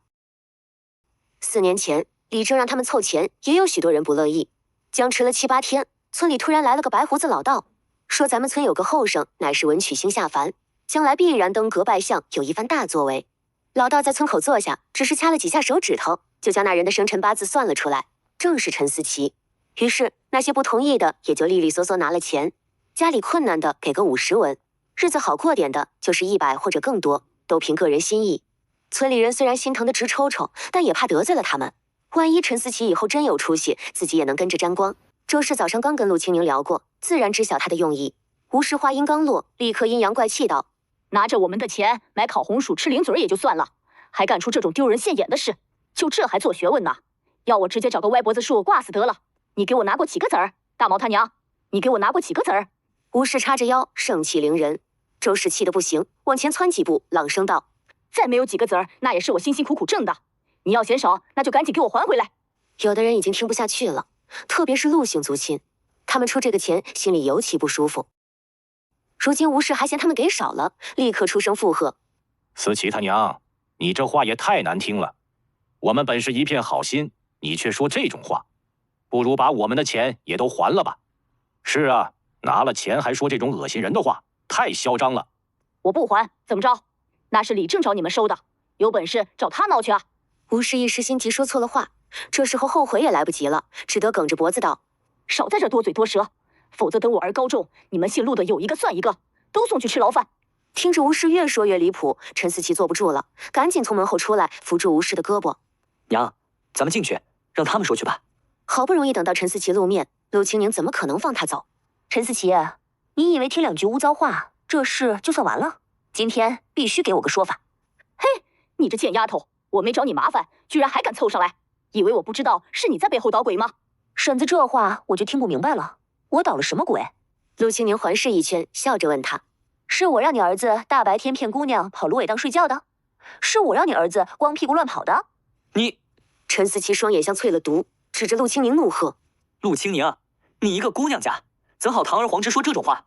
陆清宁无所谓的耸耸肩：“怎么，你敢做，我倒说不得了。”陈思琪往前迈了一步，盯着陆清宁一字一句道：“你不过是个我看不上的糟烂货罢了。怎么，看我和别人亲热就心痒难耐跑来哭闹，是指望我也疼疼你吗？有这个功夫啊，赶紧回去洗干净等着。爷我……”啪！陆清宁狠狠一巴掌扇到陈思琪脸上，将他打得一歪，身形不稳，直接跌到地上。今天陆清宁本来没打算打人，可这人说话实在太难听，能忍他就不叫个人。你敢打我儿子？你敢打我儿子？吴氏又急又气，立刻扑上来，却被陆清明一脚踢翻。所有人都愣住了，这小丫头原来力气这么大呢！看来以前只和自己吵几句嘴是手下留情了。吴氏倒在地上，立刻打了个滚，尖声叫着自家男人：“当家的，你就这样看着我们母子受欺负吗？去叫李正，叫族老。”不用叫，我们来了。李正、陆成风、陆氏族长陆贺之、陈氏族长陈克俭一前一后走了出来。两位族长都比陆成风年纪大，风霜浸满了整张脸。陆贺之慢慢向陆清明走近，在他1米之外停住，说道：“阿宁，我知道你的盘算，可如今这事已经不是你打个架、吵2句嘴就能分辨出输赢的。你且去你爹身边等着，他挂念着你呢。”陈克俭似乎猜到了陆贺之要说什么，往前迈了小半步，压低了声音道：“大爷，咱们有话好好说，你可……”陆贺之摆了摆手，随后扫了圈众人，眼睛最后落在李正身上。当初出资供思琪小子读书，我就不同意，是你鼠目寸光，哄着族人拿钱。如今他却做出这样的事，对得起这么多父老乡亲吗？陆成风，你到底是姓陆还是姓陈？整个村里敢骂李正的，除了自家婆娘，就是这个族长了。虽然只比陆成风大5岁，但按辈分却要叫他一声叔叔。陆氏族长说话很轻，脸上也没有什么表情，但透着不容人忽视的威压。陆成风立刻面色惨白：“叔，我也是想着咱们陆家村要是能出个官，我们也跟着面上有光。谁知道他居然干这种事，哎。”陆成风叹了口气，苦着脸看向陈克俭：“陈老，你说说，如今我倒是里外不是人了，这叫我咋办？”李正不说这话还好，一说陆清宁立刻明白，这是陆成风和族长打配合呢，一个唱红脸，一个唱白脸，看来今天确实不用他出面了。李正是整个村的李正，他要顾全大局，可族老只会为他们姓陆的考虑。果然，陆成风话音刚落，陆贺之就立刻接话：“不是，方才我在旁边听了一耳朵，你说等你儿高中，让我们姓陆的都去吃牢饭。”陈思琪大惊失色，脸肿得老高，嘴角还沁着血：“老祖宗，我娘刚刚也是气糊涂了，一时口不择言，您可千万别跟她计较。”陆贺之却懒得听他狡辩，只淡淡的哼了一声：“花钱供人读书，居然供出个豺狼来。既如此，打今儿起，咱们陆氏就不参与了，哪怕日后你封侯拜相，都与我们无关。大爷，这话可不兴讲，莫要意气用事啊！”陈族老颤巍巍奔到陆贺之身边，扭头把陈思琪一家子一顿臭骂：“你们几个得了别人帮扶也不知道客气点，满嘴喷什么粪呢？今儿晚上都给我滚祠堂跪着去！”随后，陈族老将陆贺之拉到一边，等李正也走了过去，3个小老头嘀嘀咕咕商量了一阵子。大约过了1炷香，陆成风再次回到人群中站着，说出解决方案：3年，最后3年，无论陈思琪考中与否，以后我们都不会再出1分钱。本以为他们还要连续出多年的钱，如今有了具体时间，且比自己想象的短，不少人都还是挺高兴的。只有陆清宁冷着脸不同意：“李正爷爷，我先说好，这个钱我家是不会出的。”“哼，谁稀罕？你家以前就没出过，好意思？”吴氏立刻回怼，被陈克俭瞪了回去。他们家以前是没出，李正压根就没去找他们要，他们父女俩不去找别人要钱就不错了。我家以前是没出，以后就更不可能出了。你们这种翻脸无情的白眼狼，我怕到时候肉包子打狗。大伯娘刘氏举起了她的手，附和道：“我们家以后也不出了。”周寡妇也道：“我也不出。”陆大牛：“那我也不出。”以前要是拆李正的台，早就被骂得狗血淋头了。可今天陆成风却不吭声，甚至眉头都没皱一下。陈克俭知道这是人家不想管，让他去安抚呢，于是赶紧站了出来，甚至还对着陆清宁笑：“宁丫头，你是心有怨气啊，跟阿爷说说看。”“这可是你让我说的。”陆清宁古怪地看了他一眼，清了清嗓子，朗声道：“我以前瞎了眼看上陈思琪，他仗着我喜欢他，从我手里哄骗了不少好东西。如今既然他选择了翠萍，那就应该把我的东西还给我。”陆有天默默躲到了自己爹身后，捂着眼睛，完全不敢看。天爷呀，他的闺女也太彪了，怎么张口闭口的就是喜欢不喜欢的？这是一个姑娘家该说的话吗？陆正阳还算镇定，站得直直的，其实心已经死了。他就说今天不该跟着过来，丢脸啊！陈克俭又笑了，露出半颗发黄的门牙：“宁丫头，你在开玩笑吧？你还有好东西让人骗呢？行，他又被嘲讽了。这个臭老头，改天去把他家的鸡狠狠揍一顿。我娘留给我3本书，给了陈思琪2本，红莲姨带过来的银簪子我也给了他，还有我家的1亩2分地，那是我们家的口粮田。若不是陈思琪许诺会娶我，我断然不会垫给他。陆有田，这个地他能不能不要了？他想回家。这些事不少人都知道，因为原主爱炫耀，哪怕送陈思琪1颗葱都要吐露出去，好让翠萍知道。在恋爱脑眼中，接受他的东西就是接受他的心意。吴氏当然舍不得将吃进去的东西吐出来，再次破防。你休想！地你垫给我们时签了契书的，你说要回去就要回去。还有那些东西，你有证据吗？捉贼还要拿赃呢，有本事你去屋里搜。陆清宁两手一摊，故作无奈地叹了口气。你们都看到了吧？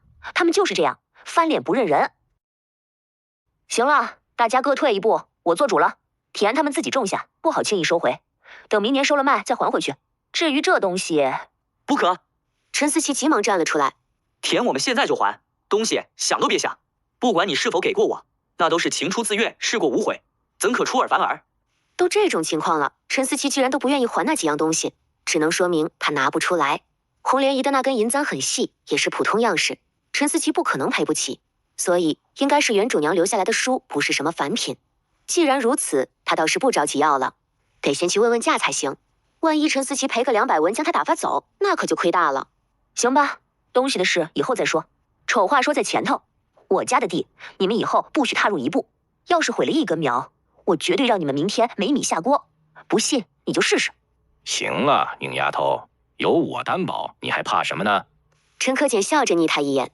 陆清宁点点头，又道：“还有一事，今天我家嫂嫂被吓到了，如今还在床上躺着呢，你们得赔。”陈思琪估计是真想急着将人打发走，直接回屋里拿出200个大钱。陆清宁给刘氏递了个眼神，刘氏立刻上前笑呵呵的接过，目的达到，几人喜滋滋的回家。回去没多久，孙老六带着2儿子来了，说陆清宁故意让翠萍丢丑，要找他算账。陆清宁几句话就将人打发了。六柱叔，其实你应该感谢我。孙老六气得直哼哼。我是该感谢你，我感谢你8辈祖宗。陆清宁无语。你不愿意听，那我就不说了。到时候吃了大亏，可别哭。孙老六愣了愣，撇撇嘴哼道：“那你说，我听听看。”翠萍应该告诉过你，她是自愿与陈思琪那啥的吧？孙老六不说话，只是一张脸红得发黑。你可有想过，无媒苟合，陈思琪那小子事后不认，你家翠萍该咋办？将他们暴露在大庭广众之下，虽然是很丢脸，但陈思琪却是如何都抵赖不得的。照你这样说，我还得感谢你呗？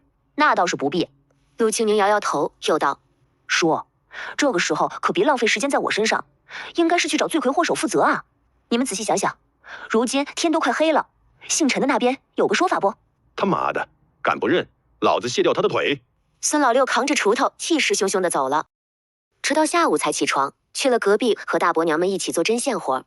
刘氏一看到陆清宁，嘴就咧到后脑勺：“哎呦，你可算来了，差点把我憋坏了。咋了？他们不让你上茅房啊？”小妮子说啥呢？刘氏睨他一眼，压低了声音道：“你怕是还不知道吧？昨晚上孙老六去那家讨说法去了。”略有耳闻。陆清宁点点头。大伯娘，展开说说。起先不知道说了什么，他们大吵一架，据说还动了手。孙老六怒气冲冲的回去，直接把他家翠萍提溜过来。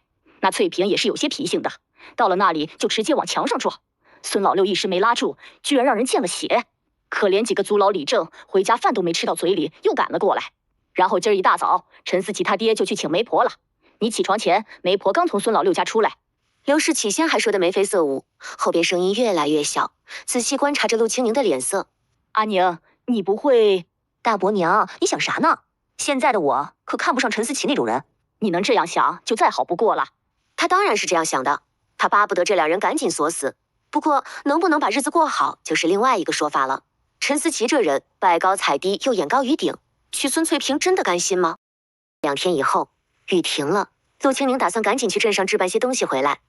正好大伯娘也说秀琴这2日想吃山楂糕，所以2人就约着一块去了，买了红糖和盐，还有几斤瓜子，最后去集市上买菜。陆清宁看到不远处有个卖鱼的小摊，立刻跟刘氏达商量：“大伯娘，前2天闻到你家吃酸菜了，还有不？”“有的，估计还能吃上1顿呢。”“那正好，我买条鱼回去，咱们今儿晚上搭伙做酸菜鱼吃呗。”“行啊，那我们可是又要沾你的光了。”刘氏毫不犹豫的点头，又笑嘻嘻道：“正好把你爷那坛酒哄出来喝了，省得他跟宝贝似的，天天打开闻一口，又不舍得喝，净磨人。行，咱们给他喝光。”陆清宁在摊前挑鱼，刘氏往旁边瞟了一眼，立刻拽着陆清宁袖子问：“是我眼花了，还是那人真是你红莲姨？”陆清宁往摊外退了几步，踮脚望去，就见隔着几个摊位，有一对衣衫单薄的母女，面前拿麻袋铺了个摊位出来，上边摆着一堆水芹菜，正是方红莲母女俩。陆清宁也顾不上挑鱼了，急忙走过去。方红莲发现有人过来，赶紧抬起头：“客官买点菜。”话戛然而止。方红莲脸上带着讨好的笑：“阿宁，你来赶集呀？”旁边那个6岁的小姑娘在看到陆清宁的那一刻，赶紧往后缩了缩身子，躲在方红莲背后，拿警惕的眼神瞧她。“我来买些东西，红莲姨。”又道：“果儿，好久不见啊。”叫果儿的小姑娘浑身一抖，又往身后躲了躲，拿她当洪水猛兽了。方红莲脸上又露出讨好的笑容：“阿宁，果儿年纪小不懂事，你别跟她计较。”陆清宁开门见山，径直道：“红莲姨，田我们要回来了，已经种上了麦子，前院的菜地也打整出来了，准备等太阳出来，地上干了，就种些韭菜白菜。你回来吧，回来咱们一家4口好好过日子。”他没有去问红莲姨最近咋样，明眼人都看得出来她过得很不好。方红莲顿了顿，轻声唤了声：“阿宁，你爹他……”刘氏一直在不远处站着，见陆清宁给自己递眼神，知道该自己上场了，于是笑着喊了声：“他三婶。”“大嫂，你也来了。”“我这不是来当说客的吗？他三婶，你喊我一声大嫂，那我就托大拿桥，把自己当个长辈，说2句直话。你是我们陆家正儿八经娶回来的媳妇，一直在娘家待着，像什么样子？2口子哪有不吵架的？上下牙齿还有个磕碰呢。你这一怄气就往娘家跑可不行。”这计要下的着实猛。方红莲的眼睛顿时就红了，急忙摇头辩解：“大嫂，我……”刘氏继续道：“阿宁以前是不懂事，可他如今大不一样了，是又孝顺又懂事，还给我买了新棉鞋呢。有天都被他管得服服帖帖。前2日跑我菜地里薅了几根葱，回来就挨了他一顿臭骂。昨天还跟他爷告状呢。”听到陆有田的糗事，方红莲忍不住咧了咧嘴角。陆清宁赶紧趁热打铁，把手伸到他面前：“前2日我买了布，可惜自己又不会做，手指头上戳了好几个洞，却连条裤子都没缝出来。你看看，没娘的孩子多可怜。”方红莲原本是笑着的，听了这话，突然浑身一震，愣愣地看向陆清宁。陆清宁继续道：“红莲姨，回来吧，你的簪子确实是我偷的，等你回来，我给你买个更粗的。”“阿宁，我不是在乎这些，只要你能变好，那些东西我都不在乎。”“那你还有什么好犹豫的？”方红莲叹了口气，苦笑道：“你还小，很多事情没那么简单。你娘不会放你走是不是？”方红莲不答。“红莲姨，你就给我个准话，要不要回来？若是要，这事儿包在我身上。”“你就相信阿宁，他聪明着呢。这段时间好几个人在他手上吃亏，对付你那继母可是手拿把掐。”方红莲抿了抿唇，轻声问道：“阿宁，你有什么法子？”陆清宁知道他只是同意了，于是立刻拍着胸脯打包票：“你别管，回家好好等着就是了。不过就是可能要让你受点委屈。”方红莲摇头：“我都已经这样了，还有什么受不住的？”几人说好，陆清宁花了10文钱把他面前的这堆水芹菜包圆了，然后又去卖鱼的大爷那里买了一条7斤多重的青鱼。走出摊子，刘氏就忍不住吐槽：“这卖鱼的老头看着和善，一点都不好说话。咱们买这大条鱼，连个零头都不抹。”陆清宁无奈耸肩：“谁叫我嘴馋呢？”陆清宁突然想起来一件事，试探着问道：“大伯娘，我记得族长也是念过书的吧？”“可不是，你们兄妹几人的名字还是他取的呢。”“那你觉得让他教青云认字如何？”刘氏身形一顿，偏过头看向陆清宁：“是不是那天你们去芦苇荡，你嫂子跟你说啥了？你可别听他胡咧咧。青云这小子就是挨打挨少了，等多揍几次，自然就服服帖帖。可青云有天分，就此埋没，岂不是太可惜？”陆清宁拽了拽他的衣袖：“读书是很花钱，可不是还有我吗？咱们老陆家好不容易出个这么好的苗苗，也该培养起来，让我们风光风光。”刘氏笑着睨他一眼，又道：“阿宁，个人有个人的命，那些话你就当没听过。也正是看了陈思琪，我才觉得青云当年没能念书，或许也不是坏事。”陆清宁不相信，只以为他在安慰自己。“大伯娘，这是什么说法？”“人读了书，见识多了，自然心思也活泛。可我和你大伯却是大字不识的泥腿子，成日里想的都是猪啊鸡的，我们教不了他什么。他若是个心思纯净的倒也罢了，不然岂不是日日被他蒙骗？哪天要是在外面干了什么杀人放火的勾当，我们怕是还在云里雾里呢。”陆清宁没有说话，他不得不承认，刘氏说的其实也有道理。读书明理也是个重塑世界观的过程。如果那时候没有人在一旁对其正确引导，很有可能出来的就是陈思琪那样的人。寒门学子不是那么好做的。陆清宁不敢再想，在出城前临街的猪肉铺又买了2斤肉，才往家赶。离陆家村没多远，有个下湾村，那里住着一位常嬷嬷，是这7里8乡最有名的媒婆。有人找她，自然是做男婚女配的生意。红莲姨和她爹还是她在中间说和的呢。又加上陆清宁这个女恶棍名声在外，所以很快就认出她来。你来做什么？去，别影响老娘睡大觉。嬷嬷，我找你自然是来说媒的。陆清宁晃了晃手里的钱袋子，常嬷嬷顿时眼冒金光。你要给谁说媒？又不确定地问道。不会是你自己吧？不是我，是我那继母。你继母？常嬷嬷愣了一瞬，嗓门更大了。那你还得滚！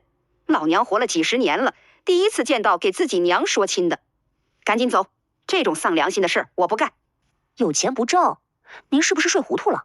不管咋样，也得听我把话讲完再做决定吧。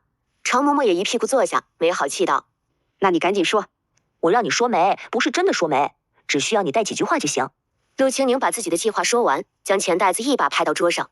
咋样？只需要你走一趟，说2句话，就能挣100个大钱，干不干？有钱不挣王八蛋，我当然干。那我可先说好，要是有一天别人知道了，跑去找你闹，这钱我可是不退的。放心，你事办了就行，结果如何与你无关。还没到家，半路就下起了雨。陆清宁带着一身水气回去，刘氏正在和苞米面，准备晚上烙饼子吃，悄声问他咋样了？可办妥了？陆清宁笑着点头，放心，等着看好了。嘿，你俩打啥哑谜呢？阿宁，你刚刚干嘛去了？陆清宁和刘氏对视一眼，哼笑道：“就不告诉你，怎么着？不行，你得说啊，不说我晚上睡不着觉了，这不得让我一下子老好几岁？”陆清宁瞪他一眼：“老就老了呗，谁看你啊？”反正不管陆有田怎么问，陆清宁就是不说。晚上的饭基本上是陆清宁做的，伴随着呲啦一声，香味立刻飘散。陆清宁呼出一口气：“好了，可以吃了。”陆有田立刻笑呵呵地跑过来，把这盆酸菜鱼端出去。桌上还摆着一盆干菜炖肉，一大碗水芹菜炒肉，以及清炒土豆片。陆正阳率先拿起筷子，笑着道：“今天托阿宁的福，整得像过年一样，吃吧。”陆有田迫不及待地挑了块鱼肉，笑嘻嘻说道：“我还以为你要说好长一段呢，今天还是有点眼力劲儿的。”陆正阳斜他一眼，赌气给他挑一筷子菜，丢到他碗里。有好吃的还堵不上你的嘴，快吃吧你。嘿嘿，还是我爹疼我，上来就给我挑菜。陆有田一番插科打诨，第一次一起吃饭的那种局促和尴尬瞬间没有了。众人齐齐仰头大笑，屋顶都差点被掀翻。2碗酒下肚，陆正阳一张脸就染上了红晕。他今儿是真的高兴，夸了好几次这道酸菜鱼。秀琴嫂子最近有些害口，也吃了不少。这鱼这样做是真好吃，又嫩又弹牙，汤也好喝。刘氏十分赞同。以前我们煮鱼总是清汤寡水的，还腥得很。阿宁炖的鱼汤颜色都不一样。陆清宁，把鱼先煎焦了，再加水煮，汤就会变白了。要是不白，您就放个煎鸡蛋下去煮，一准灵。哎呦，那估计我得过年才舍得这样做了吃。常嬷嬷办事效率极高。第二天一早，方红莲的继母李氏淋着雨就上门了。陆有田古怪地看陆清宁一眼，将人请进屋。李氏压根不动弹。哟，你们家的门我可不敢进，我怕不能囫囵个出来。我今儿来呢，就想问问你，田老三，你究竟是什么意思？娶了我姑娘，又将人赶出去，1个来月的连句交代话都没有，你想干什么？一向油腔滑调的陆有田，在自家岳母大人面前跟个新兵蛋子似的。我上半天说不出一句囫囵话。陆清宁气定神闲地往前走2步，皮笑肉不笑地说道：“李婆婆，你今儿上门来究竟什么意思？直说好了，省得咱们还猜来猜去的，浪费口水。”李氏气得胸口剧烈起伏，一双吊梢眼狠狠剜陆清宁。好，那我也就甭废话了。既然你们看不上，那就让我女儿清清白白的离开。休书拿来吧。哟，那可太好了。爹，正好你也不喜欢红莲姨，不如今儿就直接断干净。你少做我的主。陆有田瞪他一眼，梗着脖子磕磕巴巴道：“我不给她是我娶进门的媳妇儿，我不点头，这辈子都是我的人。”李氏顿了顿，讥讽道：“哟，田老三，你莫不是这时候才晓得后悔吧？早干嘛去了？”陆有田不吭声，只是耳朵红得发烫。李婆婆，你跟我说实话，今天突然过来，又火急火燎的要休书，是不是给我红莲姨已经找好下家了？我告诉你，可要踩稳了再挪窝，小心鸡飞蛋打两头空啊！陆有天浑身一震，看向李氏，被戳中了心思。李氏眼睛直瞟，理不直气也壮地回道：“你别管，有你个小丫头片子啥事？我告诉你，赶紧让你爹把休书写了，咱们大路朝天，各走一边。”想要休书？行啊！陆清宁冷笑，当初娶红莲姨进门，可是花了2两2钱的聘礼，又买了糕点，扯了布，总共2两6钱，再加上他来我们家快1年，白白糟蹋这么多粮食，这些加起来怎么着也得3两吧？陆清宁掰着手指头一一细数，随后望向李氏：“怎么样，把钱还回来，咱们再谈休书的事。”李氏当然气得跳脚，叉腰骂道：“3两银子，你们可真会狮子大开口！我女儿在你们家当牛做马，受了多少委屈？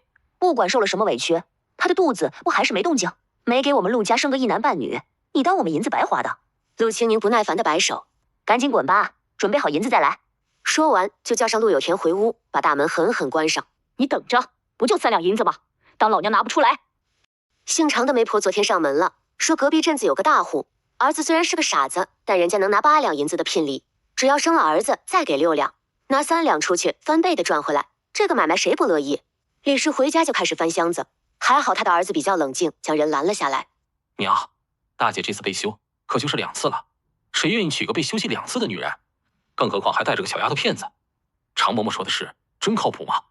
万一银子给出去，那富户又后悔了，咱们怎么办？这钱可是要留着儿子娶媳妇的。”“儿啊，舍不得孩子套不着狼，你这时候可别犯糊涂。等咱们得了聘礼，你娶媳妇的钱也够了，还能置一块地，以后咱们的家业还不是落在你头上？”儿子顿了顿，又接着劝道：“娘，不如这样，那边既然知道大姐这号人，想必情况也了解清楚了，你跟常嬷嬷说说，让他们先把聘礼下了，拿他们给的钱再去要休书，这样岂不是最稳妥？”李氏想反驳，却突然想起陆清宁说的话，于是又一溜烟出门去找常嬷嬷。常嬷嬷只说一句等着，就将他打发了出去。将白菜韭菜种上，陆清宁又绕着这块地插了几瓣葱，然后喊大伯娘他们上山。大伯娘几人知道这是陆清宁要带他们挣钱了，个个神采奕奕。到了山上，几乎没走多远，陆清宁就指着一棵树说：“挖，我们要根，仔细点，别挖断了。”陆有良原来亮晶晶的眼睛立刻暗淡下去。“你说的吃食就是这树根啊？这玩意儿有毒。”“我知道，但是我有办法把毒去掉啊。等我做了，你吃吃看就知道了。”“你有啥法子？